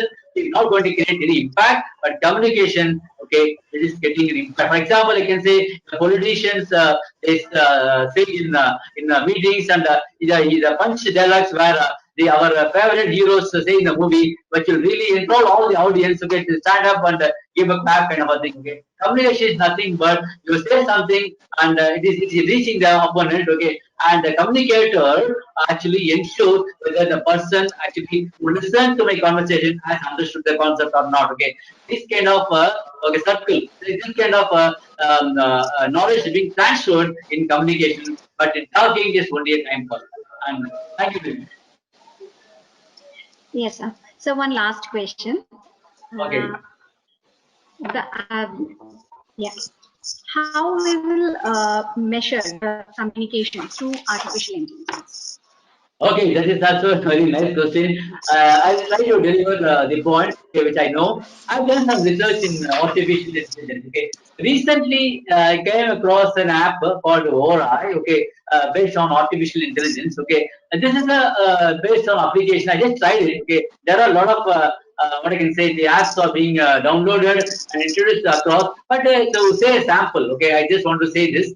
Okay, this artificial intelligence based application can be practiced by the trainers and the students. It can be installed in your mobile or I think in the app in the lab also. For teachers, they can just check their communication speed, the clarity, and the facial expressions. Okay, when they are going to do a visual training, and as for the body language, the key for visual teaching. Okay, and for students, there's some measures like clarity of speech and speed, tone modulation, and pace, and so on. Okay, there are some kind of exercises already built in. Okay, the students or the teachers or educators they can go step by step. Okay, and practice these sessions. It is being built already in the mobile or in the app. Okay, and there will be a coach. Okay, it's a packet communication coach kind of a thing. Okay, and it will teach you okay how to develop your speed, the clarity, and maybe the pronunciation is not actually, but they can also check the pronunciation and also they can check the clarity of voice and the other related things. Okay, this is a kind of a small exercises like playing a game with the mobile. Where the artificial intelligence actually teaches the communication through this kind of an app. Okay, the trailer, I faced one problem. Okay, it is almost still it's ringing in my mind. Okay, you are training the student very practically speaking. we are training the students, but we don't monitor the results and we don't have the track record of the level of communication of the students after the training. Okay. It's a big disadvantage in one-to-one training because you are getting an opportunity to train the students maybe for a week or 10 days or even for a day. Okay, we train the students in communication, but we don't monitor. So, but this kind of an app, okay, this guy got a dashboard, okay, to monitor the growth of the students, and through the dashboard they can check the level of communication. But the students are practicing the app and practicing the communication and so on, so on, so on. So this artificial intelligence plays a major role in communication. Thank you. Thank you so much, sir, for your valuable insights on artificial intelligence. And thanks once again for accepting our invitation for the webinar. Thank you so much, sir. Over Welcome. to you, Bhargavi ma'am. Yeah, I think now I request Vice Chancellor for his inaugural speech. Sir, are you with us? So, can you hear me? Yes, sir. Yes, sir. So we have our Managing Director Manish Kothari sir also along with us. So Sir, Yeah. namaste. Namaste, Venugopal ji. Namaste, Manish Kothari, sir. Namaste. I've come Namaste. already 4 times, I think. This is the 5th time I'm joining the college. Okay. Every time you have come, it has been a pleasure and it has been an overwhelming moment. Okay.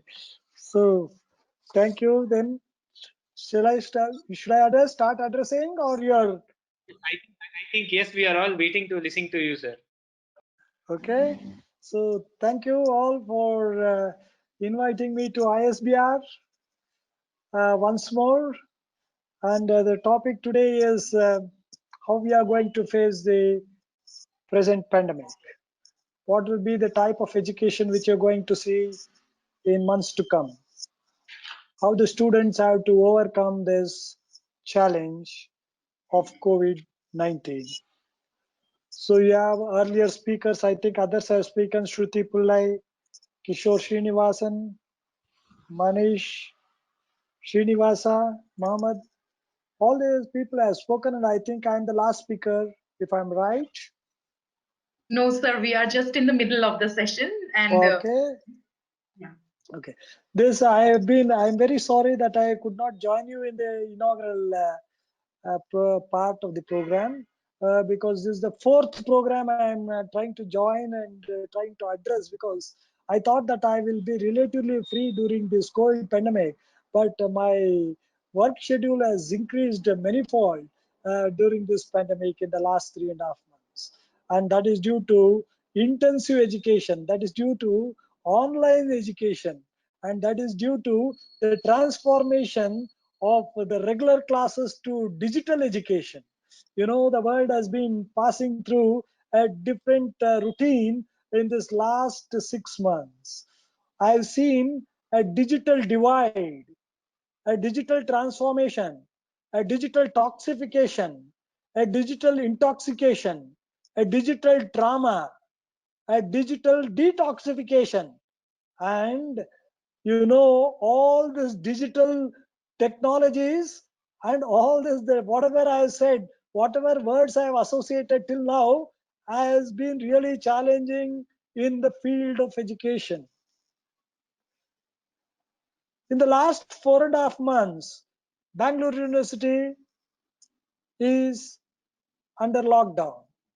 Our hostels are under COVID care center. 4 of our hostels are having been given to BBMP as COVID care centers. Our students are staying at home. Online education has become a new normal. Social distancing is social vaccine. Virtual reality has become a reality. Under these circumstances, the Bangalore University and education in particular is seeing the challenging times over this last century, 1 century. If the last pandemic or endemic was in 1918, 1920, the Spanish flu, which took away 20 million lives. And now we are in a much better position to combat this virus. And you see vaccines are being developed. I mean, it will be sooner or later a reality from 2 months from now. Now coming to what type of education you are going to see during the next 3 to 4 months till we get a vaccine, and how is the educational, technology, how is it going to transform the way we learn, the way we teach, and the way we understand, and then way we conduct the examination, and how do you keep our youngsters, the children at home? They are locked now. Everybody is in a virtual room. They are not in a classroom. So their virtual room is the thing which they have seen for last day after day for the last 3.5 months without allowing themselves to be free or roaming around on the road or on the street or in the malls or in along with their friends in the college. So we are going to see different types of trends, and the trends which which is going to transform the capabilities of the teacher as well as the learning abilities of the student. So what do you foresee for education in the near future? The educational will be what we call as personalized learning. It will come into effect. What do you mean by personalized learning? It is anytime, anywhere, anyone, any device. I put 4 A's. The 4 A's are, if you are not a good teacher, they will switch on to some other teacher. They do not want to come and sit in the classroom. They can sit under a rooftop, sit over a rooftop, sit under a tree, or sit in a bucket chair, sit on a sofa set. They want to be in their own virtual setting and still listen to the great lectures with all the teachers across the world. So teaching is going to be a professionalized one. Imparting delivery of your skills, communication skills of the teacher is going to be tested. The good teacher has become better, the good student has become the best, and the bad teacher has degenerated. A bad student has degenerated. So that is what the online education has taught. So this personalized learning is going to be the new normal. You are not going to do away with the personalized learning with the uplifting on when the lockdown is lifted, or when you go back to normal, the new normal will be still blended learning, flipped classroom technique, and we have smart classrooms, smart campuses, internet of things will come into play, artificial intelligence, machine learning, deep learning, all this will be involved. And so the student is open to a new gadgets, new technology, new ways of learning, new ways of taking examination, new ways of taking up jobs, and the way which you will be working, and the working from home, and collaborating with other the teachers, collaborating with his employers. All these are going to change from now onwards. You might why this change from now onwards? Are you going to come back to normal? No. The habits which you have learned in this last 3.5 months is going to stay, and it is going to be transformed, and it is going to be further developed in order to improve the what you call the environment settings for in the educational field, as well as the it is going to be a challenging one for all educationists, management people, people who are running educational institutions, and it will be a real challenge for a student to come up with his innovative ideas and to be better and globally competitive. So what is that which you are seeing after the January 14th lockdown, or March 22nd lockdown, which has shook the entire country after the Prime Minister has announced that we have to lock down all our educational institutions, and still we are nowhere in sight as to when this educational institution will reopen. Because the first thing we have to know how to provide hostels for the student, how to have maintain social distancing, how to conduct a class, the laboratory classes, and how examination has to be conducted is going to be really a worrying factor and also a challenging factor. But we have to overcome. But we have to face these challenges. We have to come with the solutions. So I already said that smart classrooms and smart campuses are now established at your home. You have become now you are in your virtual room instead of a classroom. And I said the flexible seating arrangement. You're sitting on your sofa set, you're sitting on your bed, and you're sitting in whatever fashion you want. And I do not know whether you are still listening to me or you are just sit on and just put your audio and video off and then trying to find out, okay, fool this to a teacher. And this teacher is also in the same dilemma, whether he is being able to teach the student well or whether the student has really understood. I have been teaching in the last 3.5 months. It has been taking twice the amount of time for me to teach the same amount or same syllabus. For every 1 hour which I had to put on a regular class, now it is taking 3 hours. So they increase in time. But what is the advantage? The advantage is now the students need not commute. The student need not spend time on transportation. So what are they to do? The alternative is they have to purchase the bandwidth. They have to purchase a mobile phone. They have to have an Android application. So when you have all this, these are going to replace his priorities. Earlier the priority was how to catch a bus and how to reach the destination, how to reach the classroom. Now the priority is how to get a good connection and how to have good connectivity and how to have that audio and video, in place when somebody is teaching. Now the teacher is having manifold problems. If he just gives a augmented learning technique, is one which is going to replace a regular one. What is this augmented learning? Augmented learning is just not talking. It is not just communication skill. It is your audio presentation, video presentation, and it is a slide which you are going to slide decks which you are presenting, and it coupled with the communication skill, oratory skill, and teaching skill, and making, and the way your presentation skill, these are all augmented along with your audio, video, and slideshow. If that is one aspect, what is the second aspect? The second aspect is how do you now make the student interested in your entire lecture? So what we have now the technique, somebody said, Srinivasan said that it is taking 30 minutes. No, the world is shrinking further. The student's span of attention is only 12 minutes. So within that 12 minutes, you must be able to come back. You have to bring them back to the class. So how do you do? You have your teaching methodology. The pedagogy will be pedagogical ways of going to change. You have to have a digital storytelling technique. You must have a technique which makes the student come back to the classroom, virtual classroom. So how are you going to change? It is really going to be a gigantic task. It is a gargantuan task for the teachers to make the student really understand on a virtual platform. Today, I just got into this platform for the first time, webinar. I started switching it on and I'm able to join, and I'm able to join with audio and video. It is so fast and it is so easy to be on a digital platform rather than coming to a physical classroom.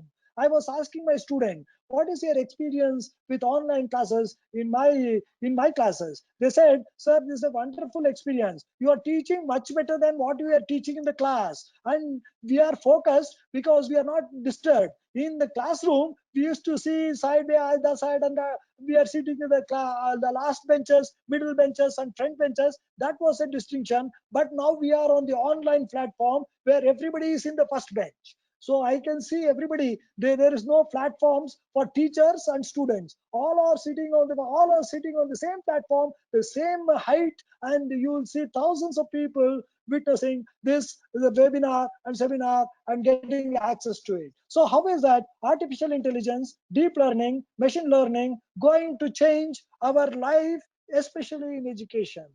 So we can use artificial intelligence and even deep learning techniques and machine learning techniques to conduct examination online.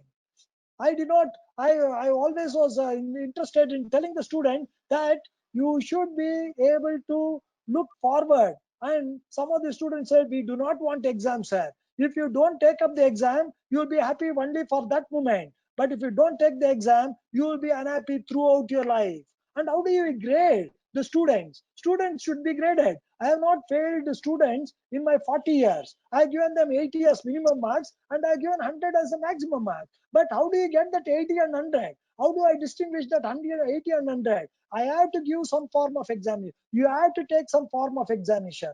The examination can be either virtual at your home and on the platform. It can be a multiple choice question. It can be a subjective examination, and still the methodologies and techniques are available for that. Strategies are available for that. Platforms are available. If you cannot take that type of exam, then I'll ask you to come to some location very close to your place. It can be a wedding hall. It can be some large playground. I can ask. South Korea had performed that, and many other countries have conducted examination in large playgrounds. So it is not difficult for us to conduct examination either at your home or in playgrounds or malls or the wedding halls or even in our regular classroom. So, but we have to conduct examination. My dear students, my sincere advice to you: if you do not take up examination, you will not be able to go abroad. The other countries will not recognize our examination method and this thing. Therefore, my sincere appeal is for you to take some type of examination for to get the gradation of the first rank student and the student who has not done that well. So I have not failed any student in my 41 years, and I have given them very good marks. But my way of assessing them, my continuous assessment throughout the semester has enabled that all students pass and with high grades. So I am suggesting the same thing for all managed institutions, both which are autonomous and which are deemed university, which are private universities, that they have to conduct on examination, whether it is online or offline or even in the blended mode. You can conduct examination at the same time of to the students who are not able to come to the college, and you can conduct the examination on regular mode for the students who are able to come to the college and take exam. So you can say hybrid model can be developed by most of the colleges. You know, the new education policy is going to make all the colleges autonomous by 2035. 2035, all colleges will be able to give their degrees. They will be able to give degrees to all their students. You have to be globally competitive.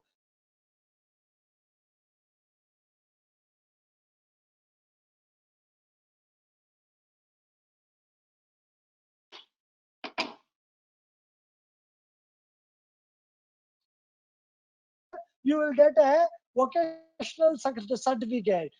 If you are there for 2 years, you will get a diploma certificate. If you are there for 3 years, you will get a degree certificate. If you are there for 4 years, you will get a multidisciplinary degree certificate. So each one, it is tailor-made now for your requirement. What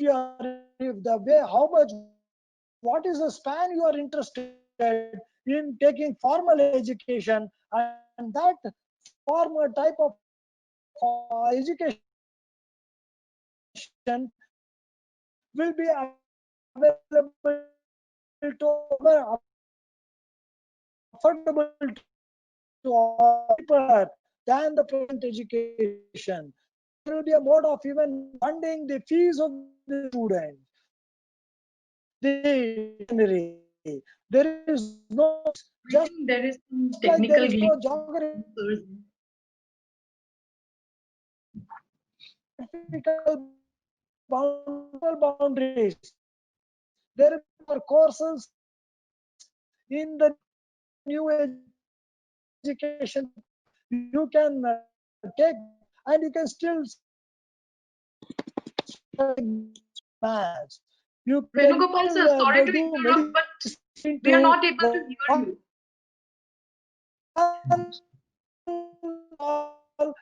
I think there is some technical glitches. and all student, you will see new education policy as able to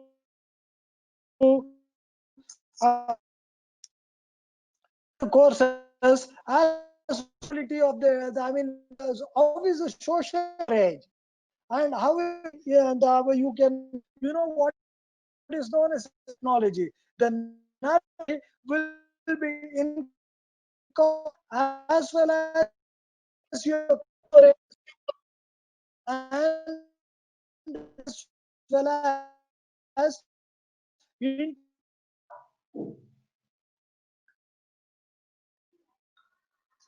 Venugopal sir, we are not able to hear you at all. Sir, can you hear me?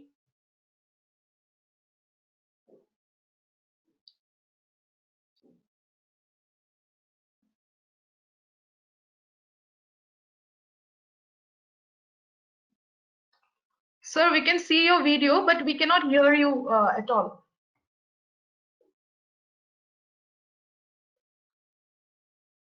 I think, yeah, I think it's on mute or something.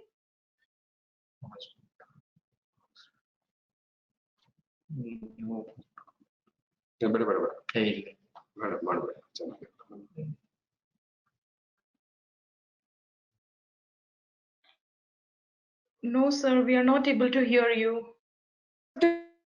hear you. Sir, self mute anta. Okay.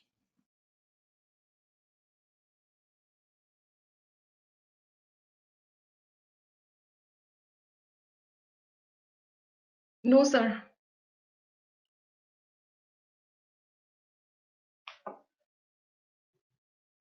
Sir, I think you are on mute.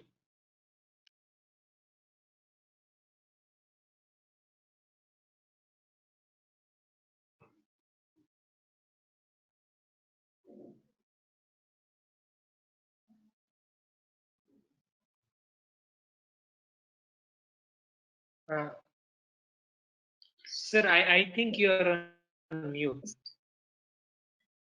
Or I think it is technical glitches, sir, because the video is coming and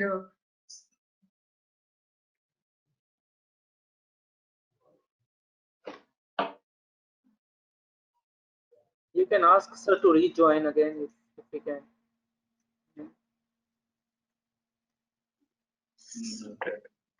sir, I think yes, you can once again try to rejoin.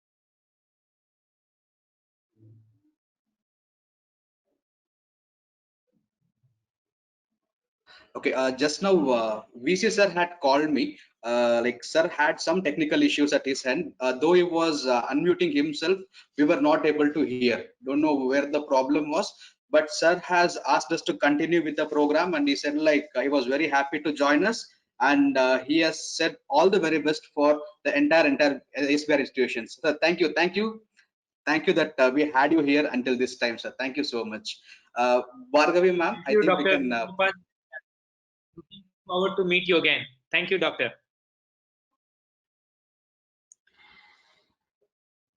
The third panelist, so moving on, we are going to our third panelist. The third panelist for today's discussion is Dr. Mohammad Kamal Hussain. He is all the way from Saudi Arabia. And so I request, sir, like I'm introducing sir to the participants, and then we will go ahead with the session. Dr. Mohammad Kamal Hussain is a renowned international healthcare management consultant, researcher, and associate professor. His specialty includes hospital planning, healthcare quality management, and hospital administration. He has several years of experience in healthcare industry, where he has given consultancy to various hospitals based in India and Saudi Arabia. Currently, he is working with Al Qura University, whose world ranking is 471, situated. It is in Makkah, Saudi Arabia. He has delivered various lectures on healthcare quality improvement, patient safety, and infection control. He is an adjunct associate professor at Open University London, UK, Saudi Arabia branch, and a visiting consultant to King's Faisal Hospital for hospital planning and quality. He is also associated with the Ministry of Health and Family Welfare, Government of India, as the National External Assessor. He has published 3 books and 17 papers in national and international journals. He has received many national and international awards like the Hind Ratan Award in Thailand, Young Achievers Award Saudi Arabia, Business Excellence Award at New Delhi, and Green Leadership Award at Delhi University 2020. So we are very happy to have you here with us. It's our immense pleasure, sir. Over to you. Thank you so much. Thank you so much, Professor Bhargavi. Thank you for the nice introduction. Thank you so much, sir. Thank you so much. And still good morning from India, I think. Sorry, good morning from Saudi Arabia. It is good afternoon in India, I think. Huh? So thank you so much, Bhargavi, for a nice introduction. And also thanks a lot for giving me this opportunity to speak and share my thoughts with all the eminent panelists and the audience. I will start with some quotes with the education leader. If you remember, as per C.S. Lewis, he said that the education without value, as useful as it is, seems rather to make man a more clever devil. So knowledge is power, information is liberating, education is the premise of progress in every society, in every family. So educating the mind without educating the heart is no education at all.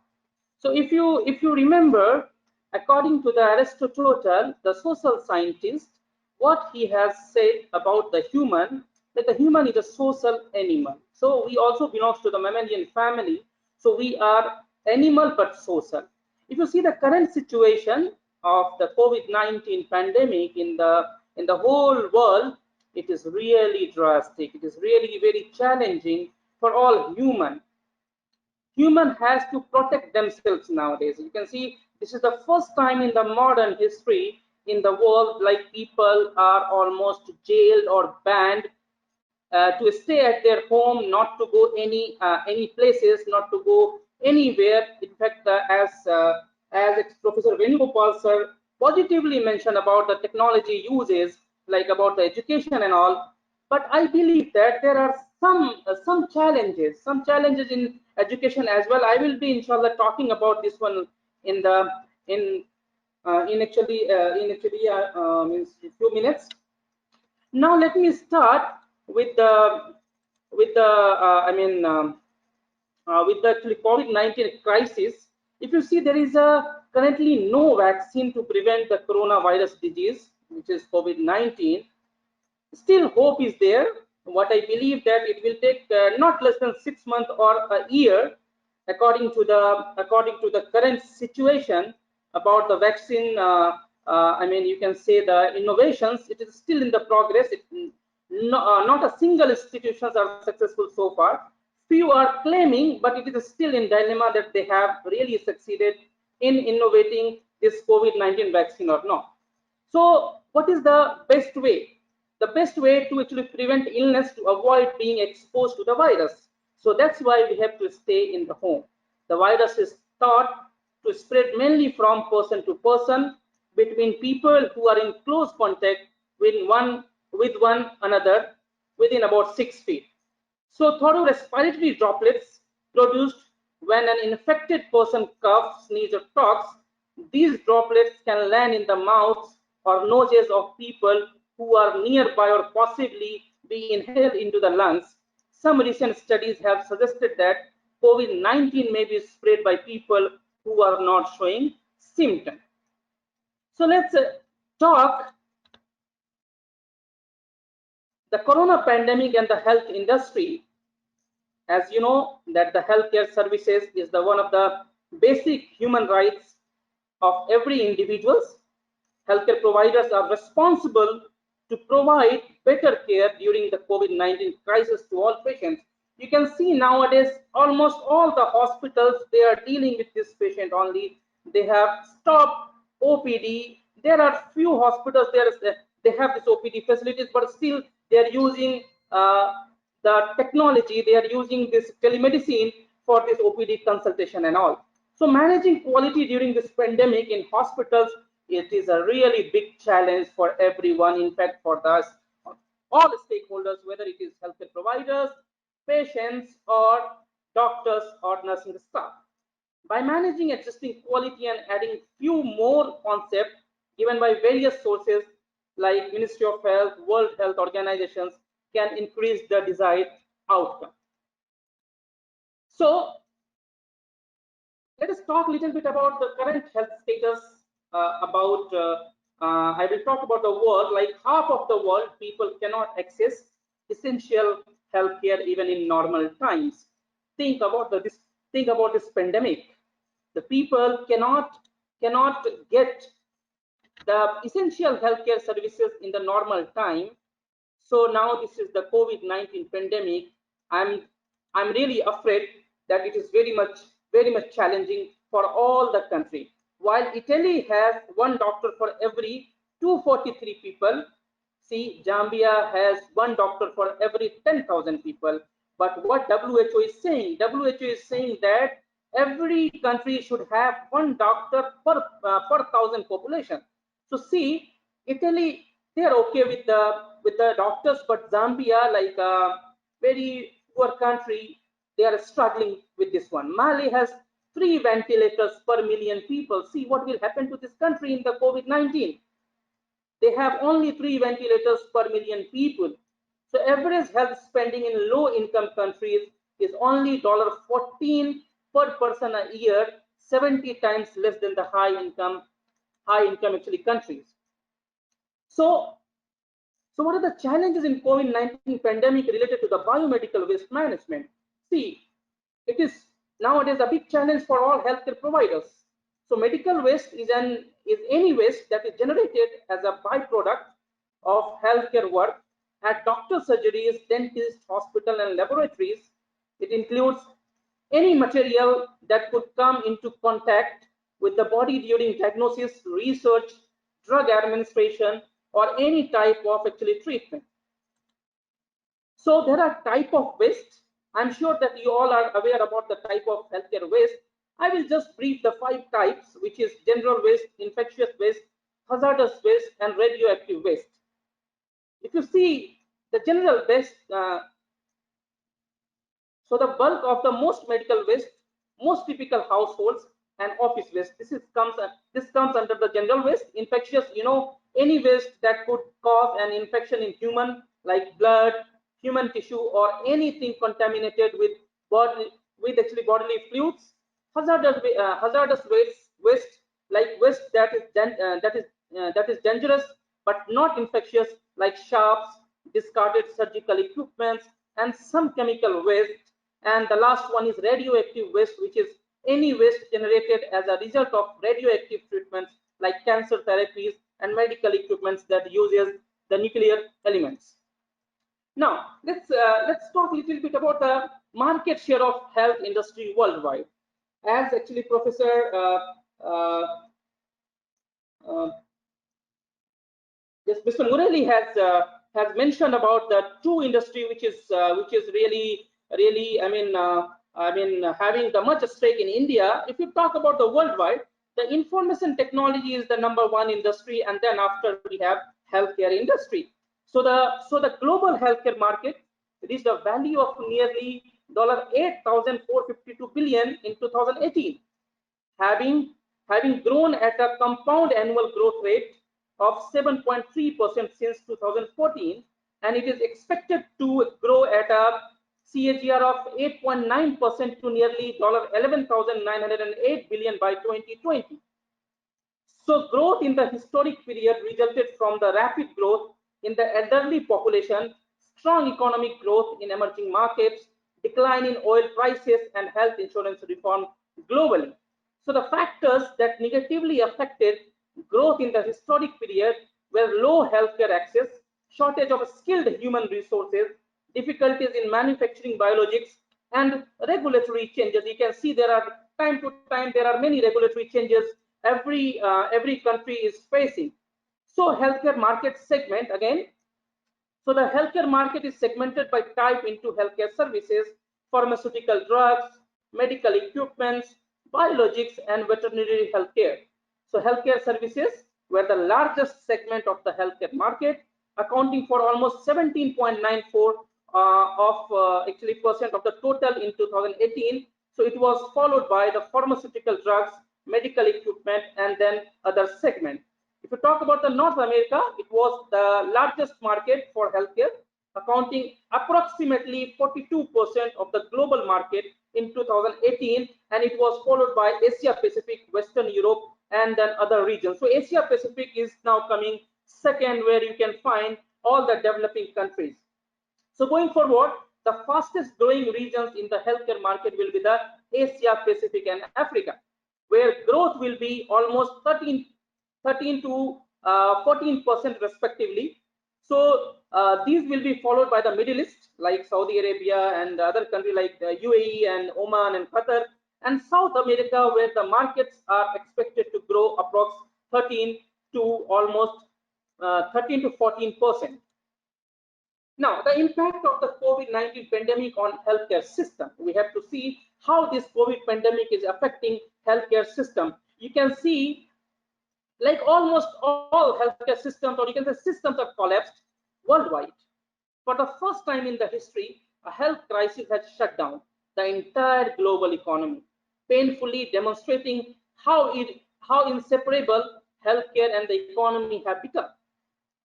Again, so is health naturally more important now? Yes, of course. It is more important. It is a general commodities, you can say. Or is the overflow of continuous digital information impairing fear and influencing the political choices? Or is this because so-called developed markets are truly affected this time? So across the globe, our healthcare system were not designed to deal with this crisis, because we have seen this heavily. I mean, you can see this deadly virus. I mean, there were many outbreaks like Ebola, Zika virus. There were like MERS, many viruses. But this pandemic is like after 100 years. So we were not ready or designed our systems to deal with this crisis, an unpredictable, large-scale health challenge that requires urgent mobilization of resources and affects the whole population. Debating these systems, if you talk about ability and efficiency to deal with it, therefore not relevant. In many ways, the COVID-19 pandemic is absolutely opposed to the direction that healthcare systems, particularly in developed countries, like have been talking over the past years. Like you can see what the developing countries should focus. They should focus on the resources on non-communicable or maybe chronic diseases such as diabetes and cardiovascular conditions. Health issues related to lifestyle changes and an aging populations made this type of healthcare burden more relevant for healthcare system than pandemics. There is one actually Chinese Center for Disease Control quotes last year. They said that going forward, the burden of chronic health problems, especially among the elderly, will far exceed infectious diseases. So people aged over 65 will represent more than 11.8% of the total population by 2023, peaking up almost 30% in Japan and 22% in Western Europe.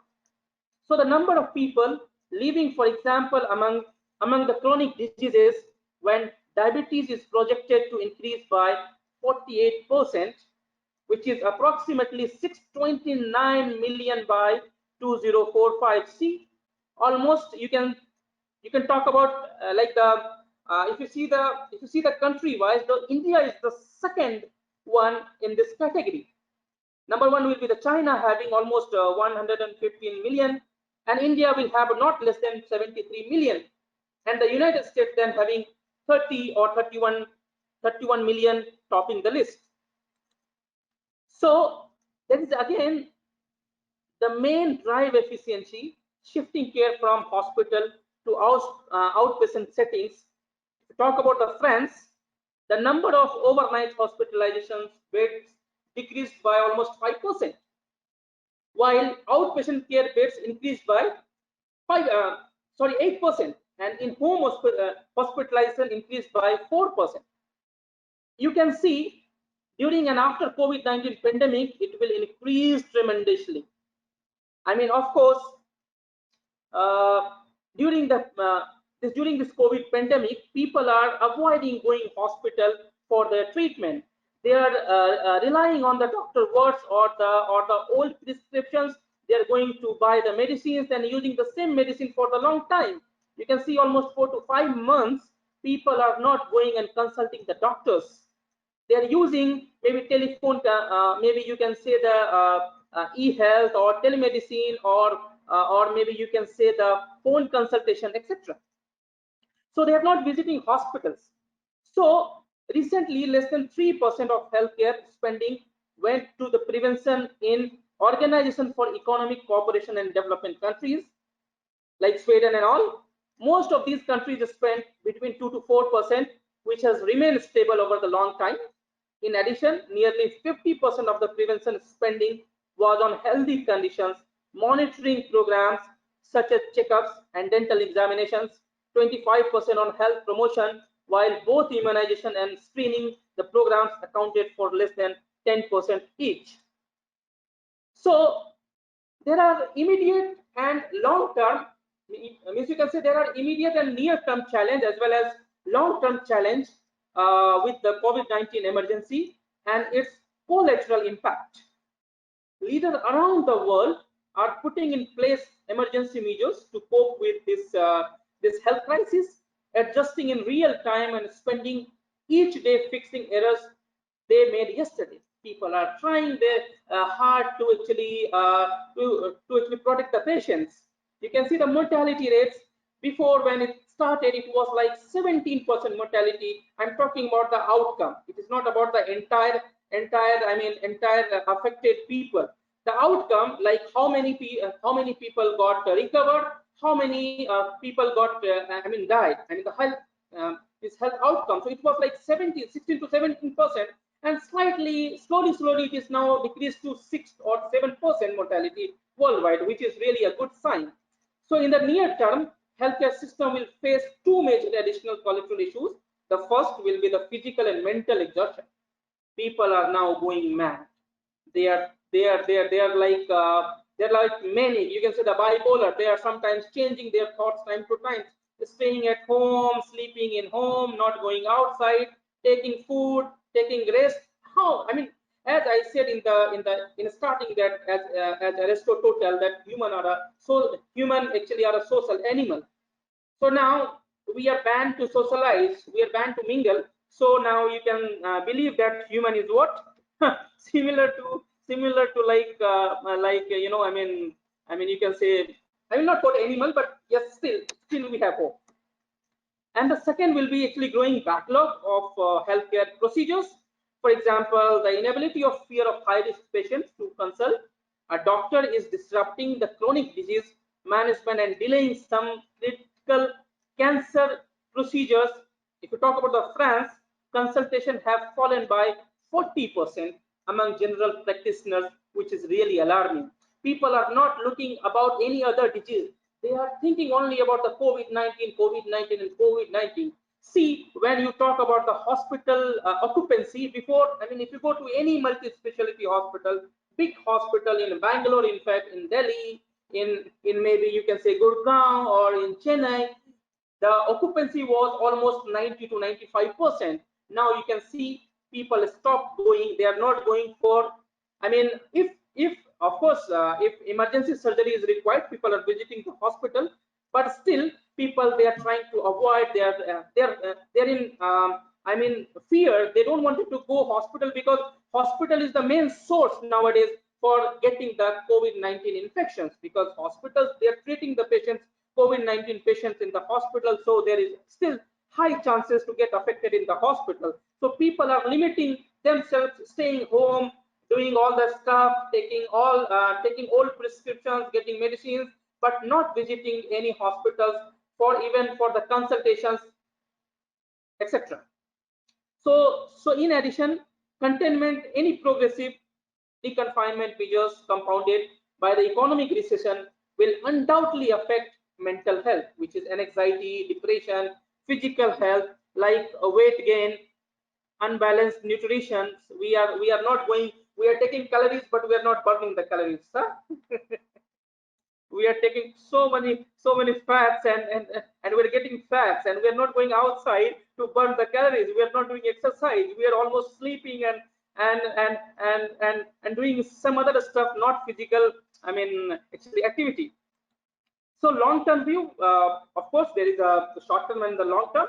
So long-term will be like addressing a new reality while remaining sustainable, which is very much challenging. This is really very much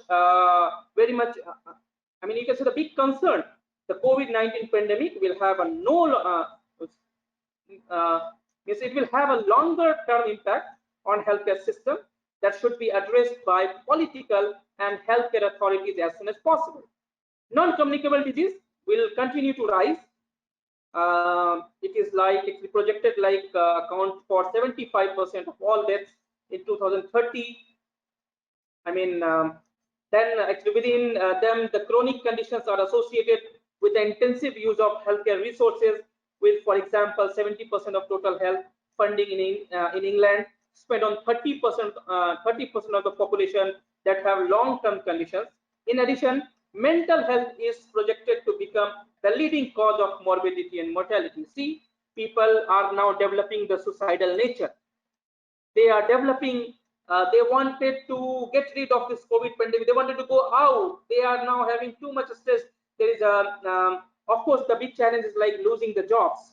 People are losing the jobs day by day.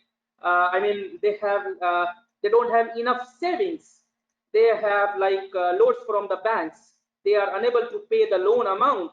So people are getting the anxiety, stress, and they are developing the suicidal nature time to time. So what I believe, that globally the mortality by 2030 it will increase.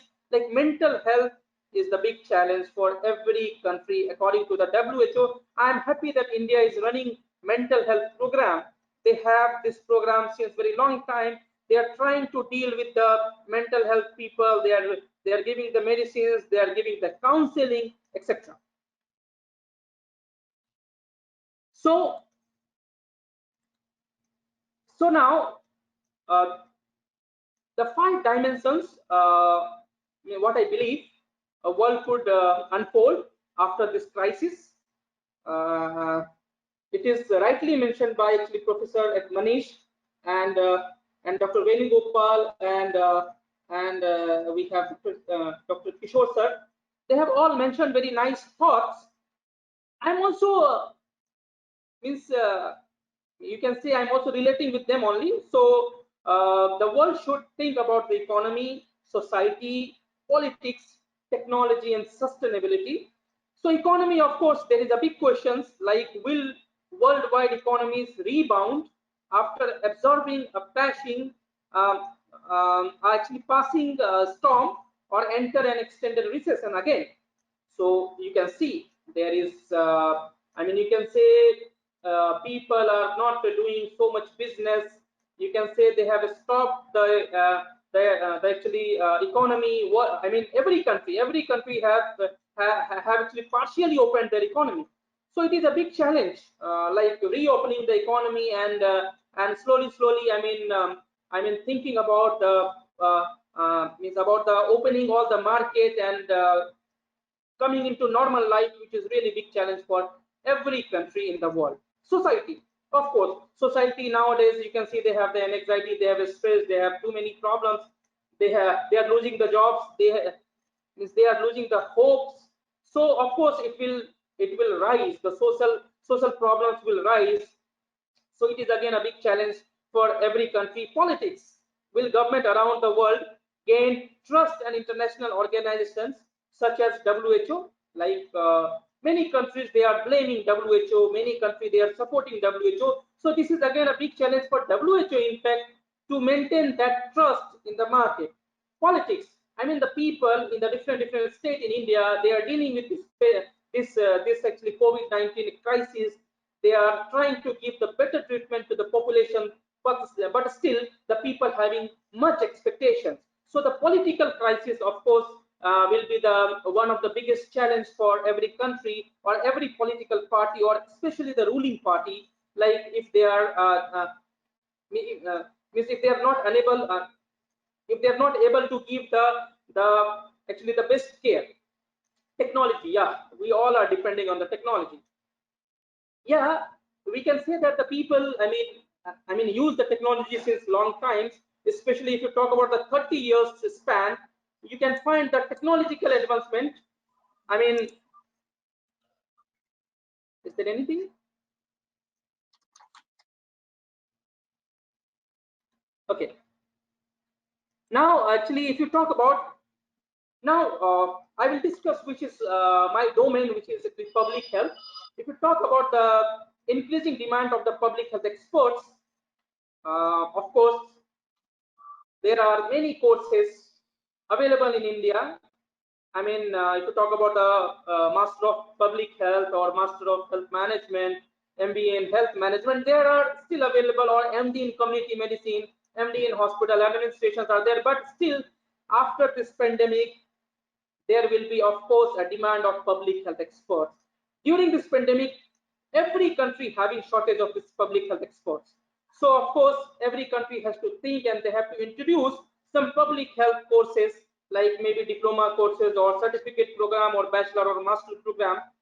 So the essential qualifications needed to be added to start the program in the university to fill these gaps. There are much needs of health administrators, hospital administrators, health education and health promotion activities should be there. So you need health education and health promotion experts, environmental and occupational health, epidemiologists, public health. You can say the epidemiologist expert and public health surveillance expert. Then we have like few challenges in international job market. If you see, due to lockdown, the economy of various countries are slow, hence the chance of losing jobs are high. Skilled and non-skilled workers both will suffer. Hospitals are almost closed for other services, so healthcare industry jobs are also reducing. Hospitals are closing due to operational costs. Hence, in international laws for jobs, first priority for the native people. So, if you talk about the America, they have stopped, I mean, giving H1 visa to the other countries' people. They are thinking that the jobs, in fact, in the Middle East also, like Kuwait, like Oman, in fact in Saudi Arabia, in fact in UAE, they are reducing, and they are doing their own nationalization program, the jobs for their own people first, then they are thinking about any other countries. Now, the best part is like challenges for academic institutions. I am thankful to Professor Venugopal. He rightly mentioned some positive parts. I mean, in the academic institutions, which is what I believe, that the academic institutions will have more challenges. If you talk about maintaining the academic quality, which is very much challenge. How? I mean, if you are giving the classes, online classes, and maintaining the quality, the same quality, same pace, same education level, which is really big challenge. Again, the learning and assessment, which is again a big challenge. We are depending on the online learning. See, what I believe, I'm with actually some of our speakers, but what I believe, that the face-to-face classes are really interactive and really helpful in the education system. Online, there are many negativity also in actually online learning. So limited training for students with less practical sessions. If you talk about the medical field, if you talk about any other fields, which if they have the if they have the practical sessions, they are not conducting the practical sessions, which is ultimately reducing the quality of education. Staff turnover, limited admissions, limited academic research activities, and there will be less less community participations. So ultimately, I actually means say actually all this idea, what I believe that COVID-19 is really a big challenge for saving the human. Basically, we are in very great actually big threats. Country has to make the policy is related to managing the COVID-19 pandemics. If you talk about India, see, it is almost 2 million, almost 2 million people are affected actually by this COVID. And you can see actually yesterday I saw that India was the highest numbers in COVID-19 patients in one day. Actually yesterday it was like approximate 52 to 50 means 52 to 53,000 in one day. So really it is a big challenge for India and even for every country. We are almost jailed. So there are many challenges which I already actually mentioned during and after COVID. I hope that I mean it is all about my session. If you have any questions, and also please please wash your hands time to time, stay safe, stay protected, and do all the quality stuffs at your home. Maintain the health, oral hygiene, maintain the physical hygiene. Don't go out, stay at home, stay protected, stay happy. Thank you so much.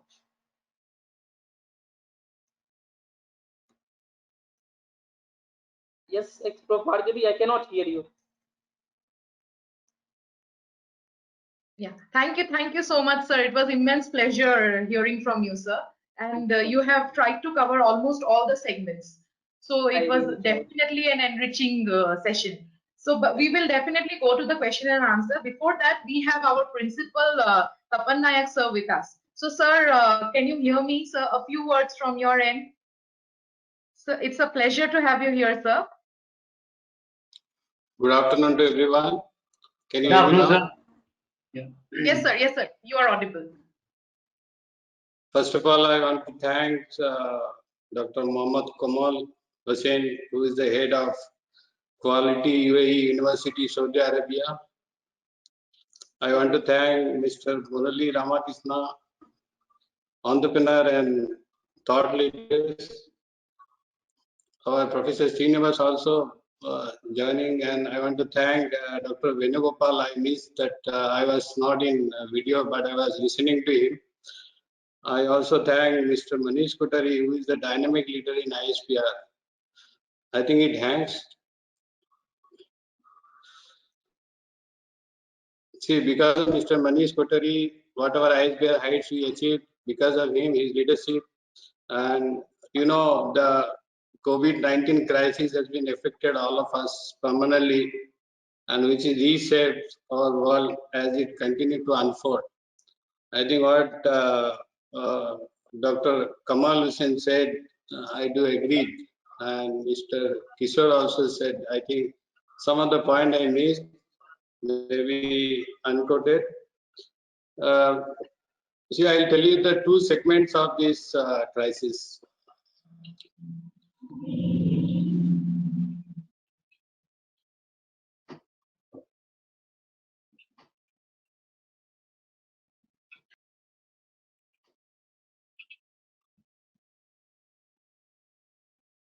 Tapan, sir, we are not able to hear from your end.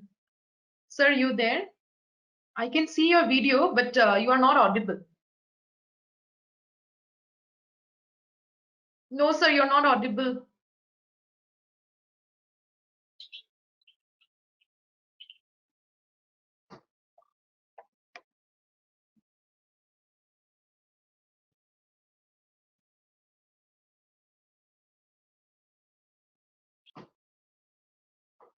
Am I audible to you? Yeah. Now you're audible. Okay. Yeah. See, capturing the spirit of building new digital India to overcome various challenges. Dr. Venugopal also added many times he said, if you are technologically improve yourself, there is no challenges at all. Nowadays, even so you have to enhance your software skill. You have to enhance your capacity of handling pandemic situations.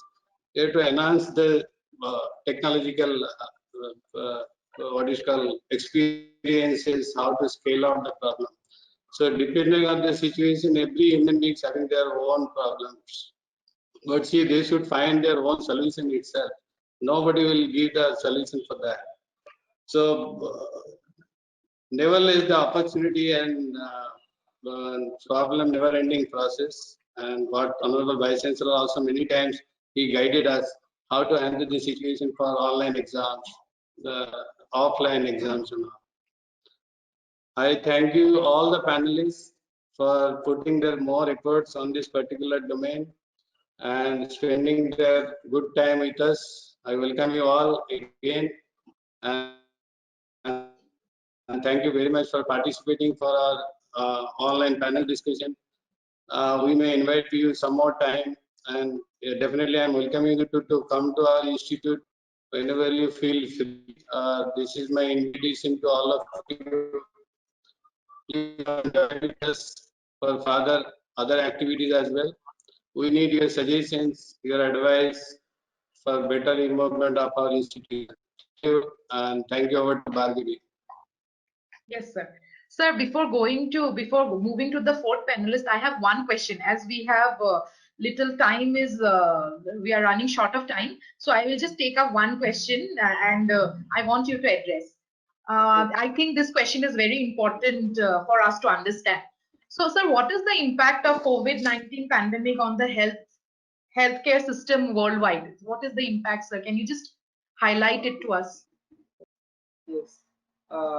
See, there are big challenges in every industry, but healthcare now COVID-19. If you talk about the COVID-19 pandemic, it is really affecting healthcare system. If you talk about people having communicable diseases, non-communicable diseases, there is actually many people having many diseases. If you see, India is almost having 1/4 population having diabetes. They have to go for the regular consultation to the doctors. They are unable to reach the doctors. They don't want to go due to this COVID pandemic. There are many hospitals, you can say, like if you talk about Saudi Arabia, almost every hospital is treating COVID-19 patients only. So what about other disease? I mean, if you talk about the cardiovascular, cancer care, if you talk about the ortho, gynae, there are many cases, many diseases. But now everyone is now actually, because people having the mental illness, you know, people are going mad. They are only thinking about to save themselves from the COVID pandemic. By doing this, see, the hospital is suffering. If we talk about like one MRI machine example, if you're running an MRI machine or CT scan machine in a hospital, it costs huge amount. If you cannot shut down the electricity of this MRI machine, do you believe? And if you talk about the electricity bill, it is approx 6 to 7 lakh rupees per month for one MRI machine electricity bill. If you are not getting the patients, how you are going to pay this amount? Of course, you are not getting the patients. Definitely, you will be unable to pay the salaries of the staff. I mean, of course. So ultimately, it is affecting the entire healthcare systems. It is not only about the healthcare healthcare institutions. It is also related with the you can say the pharma industry. There are, I mean, people are getting medicines again. They are not getting medicines for other diseases. You know, they are trying to hide themselves in the home. You know, so of course people are suffering with the many issues, with the many aspects.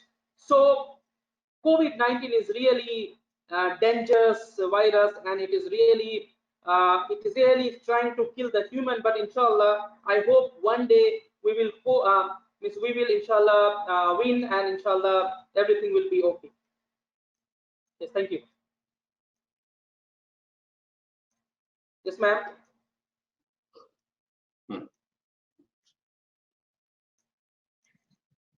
Yes, ma'am. Can you hear me? All the panelists, sir, you can hear me? Yeah, we are hearing you. Yeah, we are able to hear you. Maybe, yeah, Dr. Mahesh, you can hear me, sir? Yeah, might be like Bhargavi madam has got some technical problem at her end, so we will sort it out, sir. So great, sir. Thank you very much for being part of this panel discussion, and like, I'm yeah, really happy your to answer was be part of this. very well appreciated. Now I call upon Mrs. Meena P of our college to. Meena ma'am, can you please unmute yourself? Yeah, now I call upon Ms. Meena to introduce our next panelist, Professor Srinivasa K. Thank you, Mahesh sir. Good afternoon to one and all present here. I deem it a great honor and privilege to introduce our next eminent personality of today's session, Professor Srinivas K.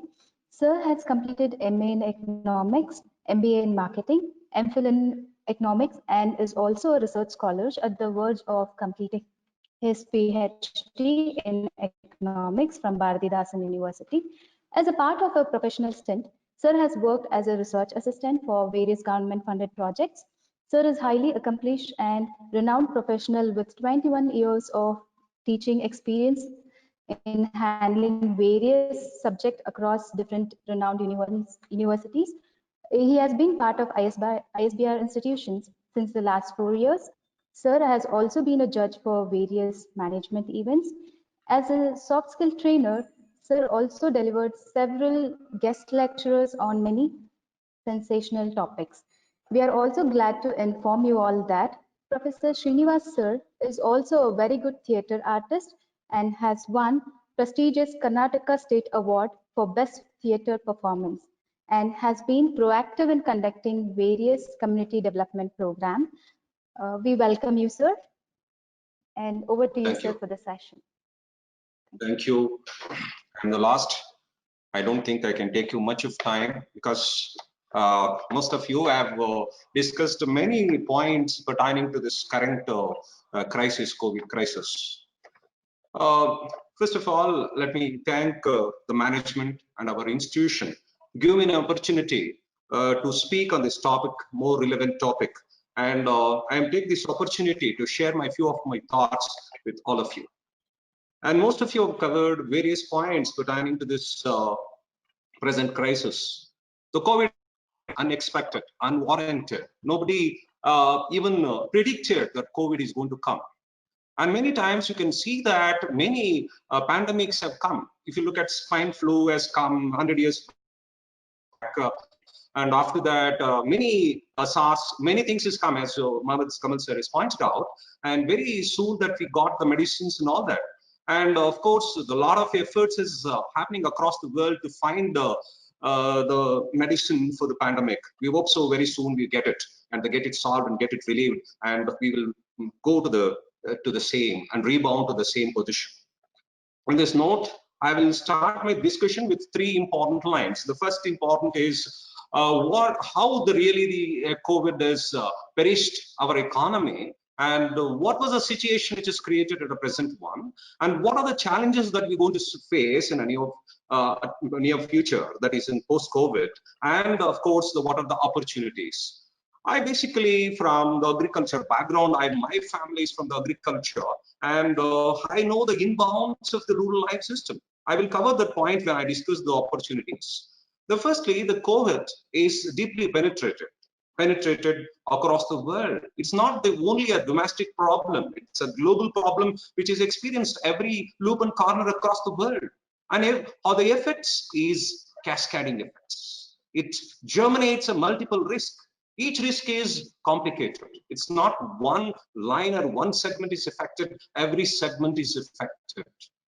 It's a manifold of many effects integrated into one single one, which is penetrated across the world. And that is the situation that we are facing at present scenario. And side by side, the WHO, the director, has pointed out the COVID effect is a repetition of 1930 depression. We have faced this crisis in several times. 2008 is a very bad situation. We recovered. Our economy, in Indian economy, we sustained 6.5% of growth even at that time. And 1930 depressions is collapsed. A dismantling of economy. Every segment is affected. And this situation is a repetition of 1930s, not just pandemic. Every field, if you take health, if you take automobile, if you take telecom, if you take entertainment segment, if you take informal segment, and every segment that you're facing a deep crisis, it's a huge unemployment is created. There are 120 million people pushed back to poverty. Unemployment rises to 23.4%, and 2 billion people, they've lost the jobs. There is a huge crunch. Entrepreneurial activities is crumbled down, and no hopes of creating fresh jobs. The pay cuts, layoffs has tremendously increases, and this becomes a big shock for everyone. And the pandemic is also created another panic situations. How to overcome from this situation. There are a lot of people has given some solutions to how to be safe yourself, like hard immunity and soft immunity. Recently, one of the doctors given this word. And hard immunity is basically how to maintain a social distance. Sir has already covered it. Social distance is maintaining. Hygiene is very, very important. And the side by side, the soft immunity that we are go back to this old medical system that we have practiced. And everything is at kitchen. If you take pepper was example, many of you talking about, and reincorporation of such methods, which always develops the immunity, and that is how this mortality rate is coming down. Of course, many countries is following a different systems. The mortality rate is steadily coming down. It's a good sign to all of us to safeguard ourselves, and that is the situation that we are facing at a present scenario. And we need to come out from this great pandemic. And many countries is putting a lot of collusive efforts in terms of finding medicine for this. I hope so very soon we get it. And coming back to the challenges that what we are facing, it's each one challenges is different. Each challenge is different. Nature is different. The effects are different. And we need to tackle out the challenges is very, very important. And the first is economic recovery. Economic recovery, economic revival. This is, I think you most of you know that the business cycles, upwards swing followed by the downward swing. We are on the bottom now. So recovering the economic activities, recovering the macro indicators, pulling down the macro indicator, show that we are in a positive sign, creates an employment, it's one side, eradicates poverty, another side, induce entrepreneurial activities, another side. All this is very important at a present scenario. So complete revival of an economy is so important at a present situation.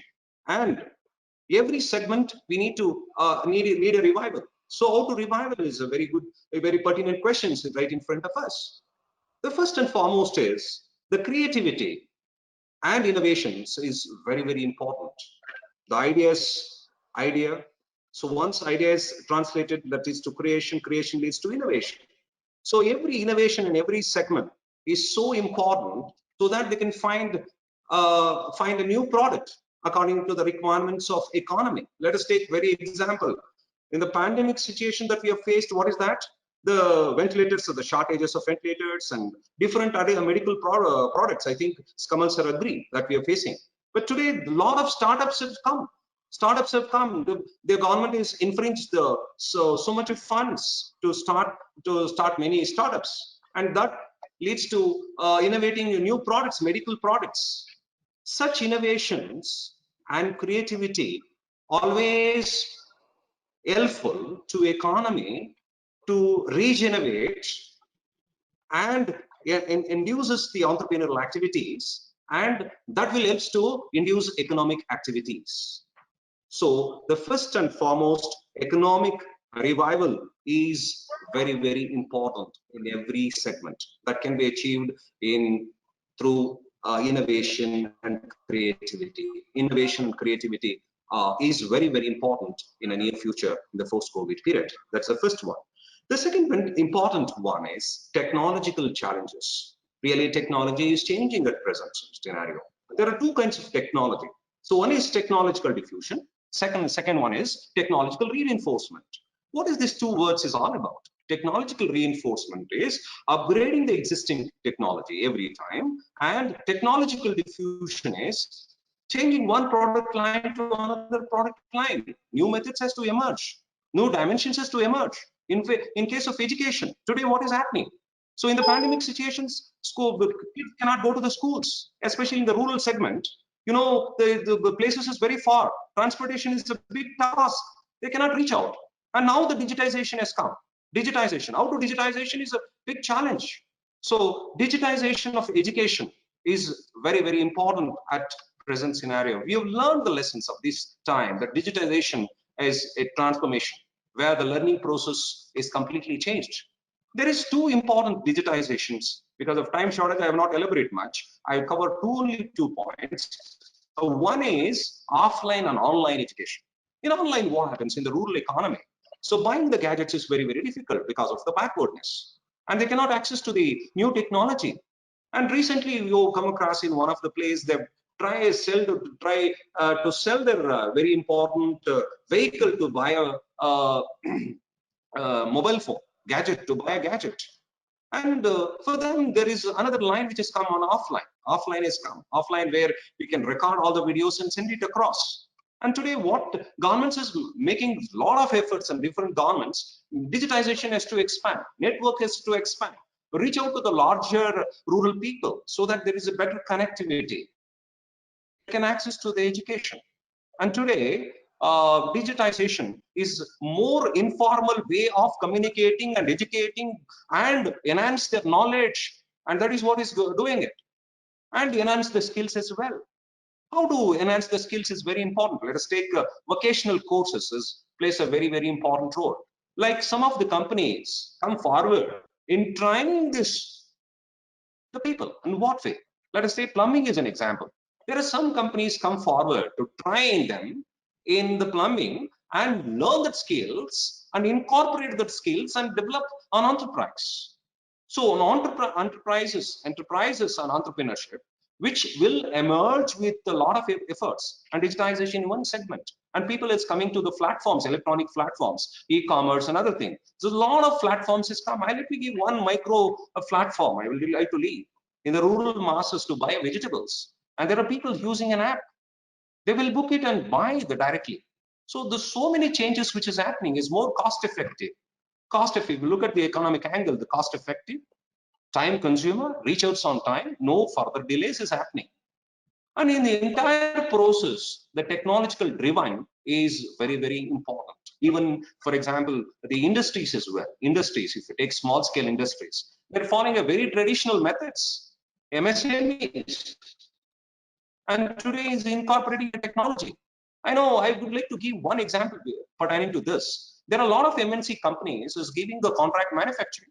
The topmost brands is giving a contract to very small, minor entrepreneurial enterprises. They will take the contract and manufacture it according to the standards set by MNCs, PNCs, and whatever companies across the world, and manufacturing and supplying to the main company, and they'll do the global marketing. So today, there is a collusive linkage is required in the technological development. A technological driven is very, very important in the post-COVID. I put this one as one of the biggest challenge in near future. And coming to the education, I've already covered up. Digital education is very important. I can add 2 more important points. If you take rural masses in a rural India, today there is a lot of systems which is practiced, a Gurukul system. In a Gurukul system, they will try to give different kinds of education, a skill developmental education which will give. And a lot of educational institutions comes out with this, the skill development program. So what kind of skills? Any skill which is very important develops the efficiency to complete the job with a lot of proficiency. So that kind of skill development vocational courses has been added to the education process. Accordingly, the new education policy, the vocational program is a part of a curriculum. That is what they introduced. So education, changing the pattern of education is very important. It's a paradigm shift in the education from the traditional to the modern, and that puts very, very important challenge right in front of us. And simultaneously, we can also see the shaping the future finances. The finance is another important aspect. So how to focus on the future finance? Finance becomes a biggest challenge for any business company or any company, or a small or a big. Need the capital. K, it is the capital is called as K. I stands for investment, and S stands for saving. Y stands for income. So here, the entrepreneurial activities improvement always induces the income of an average person. Any income generation induces the consumption that will generate the demand. Any demand, what happens? The production will be expanded. There is a more capital formation. Capital investments is tremendously increases. And such increase in the capital investment, what happens? More of productive activities which will start. Developmental activity will start. That will generate more employment. And that is why we can also say that in the future, it's very, very important to focus on the finance. The finance is very, very important one. And develop the saving habits of the people. And side by side, giving a lot of support system to the people, consumers, producers, manufacturers, suppliers, and everyone. And collectively, what happens? The change in the course of a business, and that will drive the economy to the positive side and put us in a prosperity side. That is what we have proved in 2008 and other such situations that we have faced and many times across the world and India. And that's very important. And not very important that what we have to face is restoration of jobs is very important. And today, what kind of unemployment that we have? We have a disguised unemployment. Leave the seasonal unemployment, a disguised unemployment. People have a skill and they cannot get a job. And underemployment is another important problem that we are facing. And most of the companies is shut down. Jobs is coming down. No hopes of raise. Optimism is deeply penetrated. On a business angle, on the consumer side, optimism is deeply penetrated. Pessimism is prevailed. Doubts, no hopes of raise. And that is the situation we have faced. And in the post-COVID, we need to restoration of jobs by inducing more entrepreneurial activities. The strong government system. Sorry to interrupt. The session might get over by 1:30. So okay. I don't know whether we would be able to log in again. So exactly. Because it was yes. It was scheduled till 1:30, so it might get, and the guest might not be able to join again. So we wanted to hear a lot from you because you're covering many important aspects, but due to time, I don't finish it in 2 seconds. I will just 2 points. I will cover it up. Extremely sorry. So that is the biggest challenge that we have. I will summarize, and a lot of support system is very important. Liquidity is very important.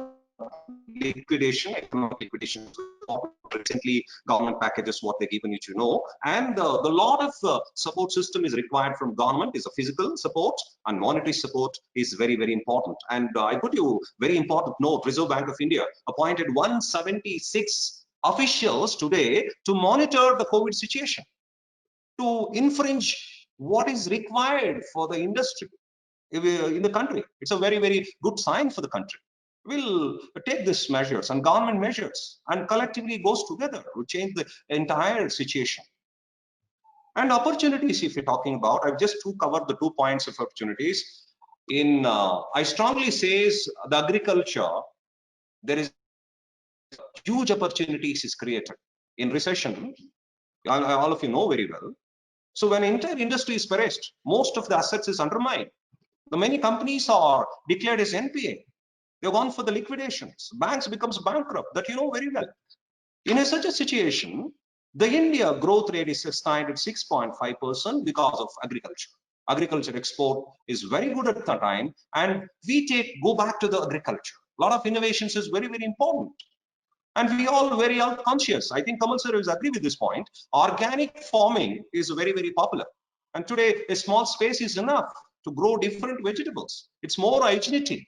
And it provides a platform to start organic farming. Many technical people have started. Many have entered into it. I think agriculture provides a platform. And different segment of agriculture, fishing. Many people start entering in post-COVID. I think it provides a very wide opportunity for agriculture. And last but not the least, in the field of education, manufacturing, there is a huge opportunities. And what way this opportunity is created, like creation of entrepreneurial activities, future entrepreneurs. Many startups have come. Recently, one student has developed an app, and one company has taken the patent. And many startups comes out in the country. Once startups comes out, many things comes out. Dependency will come. Our imports will come down. There is a huge foreign exchange, and results. What happens? There is a change in the trend of trade and balance of payments position. As deficit is reached to the bottom, our exports has come down to 60%, our imports has come down to 59%, which is very low in a span of 50 years. And we can recuperate the entire process by doing so. I think agriculture and industry manufacturing segment, there is a huge opportunity. And side by side, there is opportunity in healthcare that you have already covered up, and entertainment industry, Kishore has pointed out huge opportunities created, and setting a milestone for everyone to enter into new era of economy.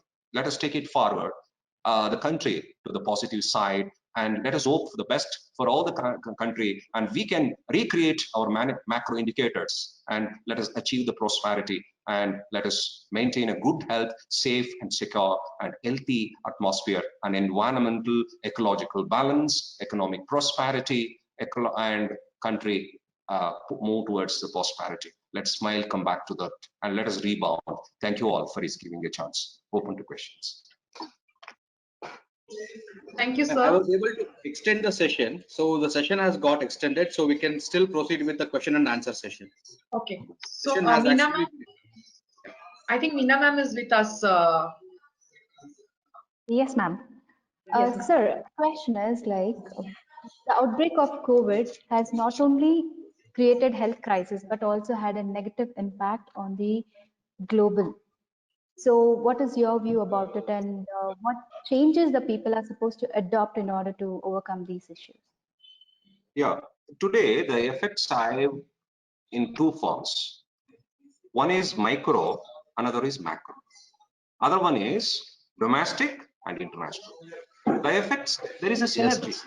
Is there a synergy in micro and macro effect, domestic and macro?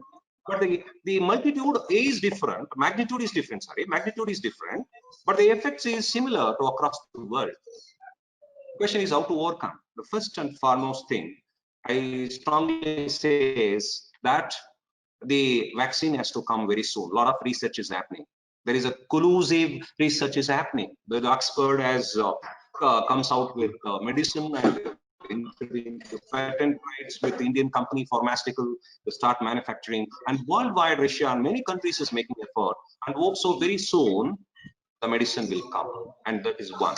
And the one is recuperating, reorganizing, restructuring, remodeling, rebuilding the entire economic aspects, business activities, and scale down the entrepreneurial activities, infringement of liquidity to the markets, stabilizing the markets.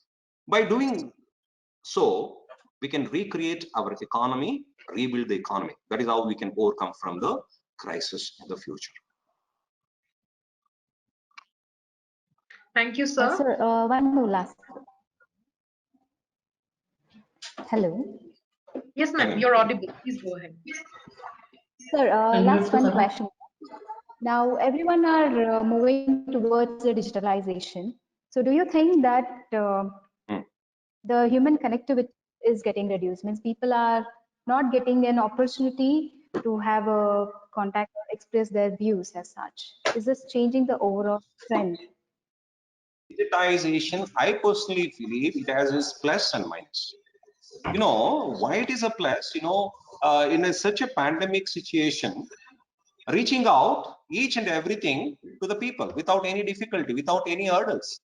You know, people cannot travel at the present scenario, lockdown, they're not, they cannot travel. and transportation is a big problem. Maintaining social distance is another problem. In such a situation, digitization is led, and many institutions, you know very well, they have entered into offline and online. It's reached larger masses. But one limitation with regard to digitization, it has to be expanded every loop and corner. Our entire geographical area, most of the parts is rural area where network connectivity is the biggest problem. So buying electronic gadgets is another problem because of this chronic poverty. There are so many other severely deplorable problems in the rural masses. So addressing these problems and expansion of digitization is so important. But reality is, when there is real classes, what's happening, then the connectivity is so good, communication is direct, and reach out is very, very easy for them. And altogether, we can say that digitization is partly and some extent is good at a present pandemic situation. But it's a learning lesson when such pandemics occurs in the future. I think how to reinforce the entire digitization, how to you make use of the digitizations more effectively in such a situation is alarming sign to all of us. In that way, digitization is somewhat is better at a present scenario. But in countries like India, it has to be expanded at the grassroots level and the rural masses, and that is a big challenge. Reach out is very important. Of course, it's everybody task, government task to reach out digitization to the rural masses. Except that digitization is somewhat better at a present scenario. Also, in such cases, it is helpful. Thank you. Thank you, sir. So, thank you. Yes. For enlightening us by sharing your knowledge. Over to you, Bhargavi ma'am. Yeah, thank you so much, sir, for highlighting all the opportunities. I think if we would have more time, we could have heard little more from you, and we actually missed it, sir. Okay, so now moving on, I request Professor Prof to propose the vote of thanks. Thank you, ma'am. Ma'am, am I audible? Am I audible, ma'am? Yes. Yes, sir. Yes, thank you, ma'am. As we express our gratitude, we must never forget that the highest appreciation is not to utter words, but to live by them. A very good afternoon, one and all. I, Pratap K, Assistant Professor, ISBR Law College, and it's my immense pleasure to propose vote of thanks. So firstly, I would like to thank on behalf of ISBR Group of Institution to Honorable Vice Chancellor of Bangalore University, Dr. Venugopal sir, in spite of all his busy schedule, who honored this discussion with his gracious presence as the chief guest. Thank you, sir. I would like to thank to our beloved Managing Director, Sri Manish Kothari sir, for his invaluable support and guidelines to conducting and organizing this webinar. And I would like to take this opportunity to thank all panelists today webinar, Mr. Murali Ramakrishnan sir, Kishore Srinivasan, Dr. Mohammad, Kamal Hussain, and Professor Srinivas. Thank you all for sharing with us your findings and opinions and giving us an excellent coverage on challenging and opportunities in the post-COVID-19. I would like to thank also Dr. Satish Gowda sir, a senior assistant professor, University Law College, and the NSS coordinator, Bangalore University, and Madam Padma Madam, Bangalore University. Thank you for your indirect support to conducting this webinar. I would like to take this opportunity to thank to our beloved principal, Professor Tapan Nayak sir, sir, for supporting us and guiding us and motivating us to conduct event successfully. Thank you, sir. And I thank to our beloved principal, law principal, Dr. Balwant Kalaskar sir, for his guidelines. I also extend my thanks to Mr. Lakshmi Narayan sir for his enormous cooperation to conducting this webinar. Thank you, sir. And I also extend my thanks to Captain Rajan sir, the facility manager of the ISBR. Thank you, sir, for supporting and conducting this webinar. An event like this cannot happen overnight. The wheels start rolling a week ago. It requires a planning and a bird eye for details. We have been fortunate enough to be backed by a team of very motivated and dedicated colleagues. I thank all faculty members of ISBR, especially for this event. I would like to thank Mr. Mahesh, Assistant Professor, and Dr. Shruti Pillai, Assistant Professor, and Bhargavi Barua Madam, Assistant Professor, ISBR Law College. I would like to thank all the participants from various institutions who also participated from the various institutions and who all joined the webinar organized by the ISBR group of institutions. And I personally thanks the organizing committee of this webinar to giving me an opportunity to propose the vote of thanks. Thank you, one and all. Thank you. We can end the session. Thank you, Mohammad sir. Tapan sir, thank you. Thank you so much, sir. Thank you so much, sir. Thank you, sir. One small submission to the ISBR, small submission especially for Professor Kamal Nayak. He is the leadership. He is from the leadership. Sir, why don't you think to start a master program in health management or public health at your place? It is a small submission you can think because you are a business school and you can start master in health management or hospital administration. It is just a small submission only.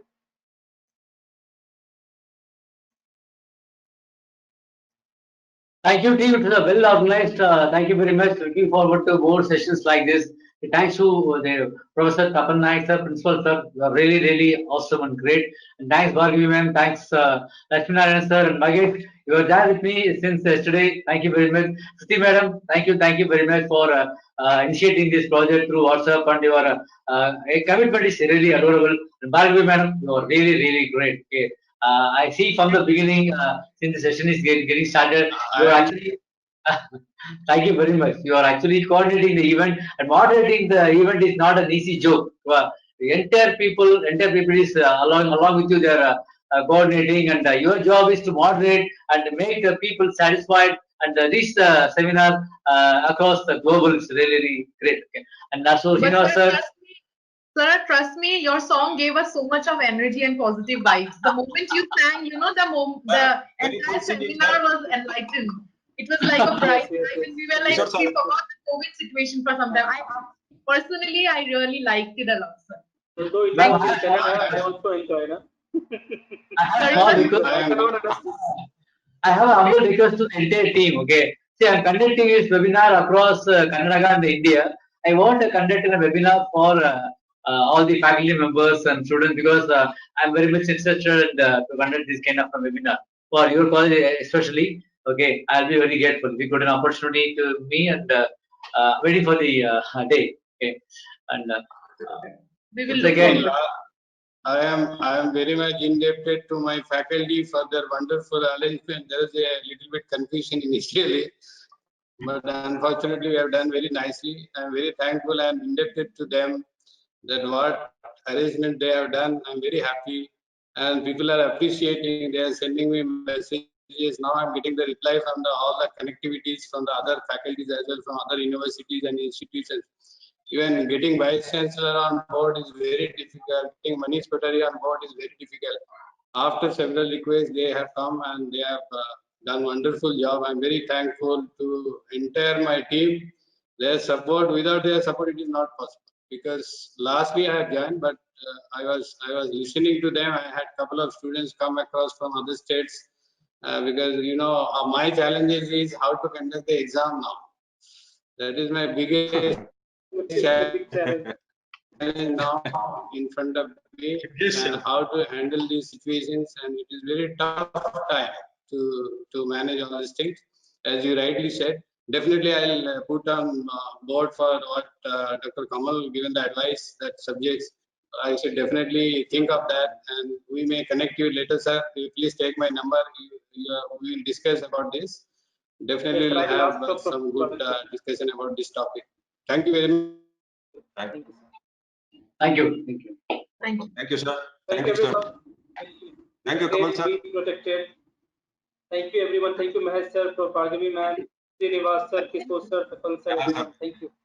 Nice of you. Thanks for accepting the invitation and spending your time for us, sir. Thank you. Thank you so much for this wonderful session. I like your tonality. You are really, really fantastic. the motivation you're giving again. Sir, really, please, appreciation goes to you.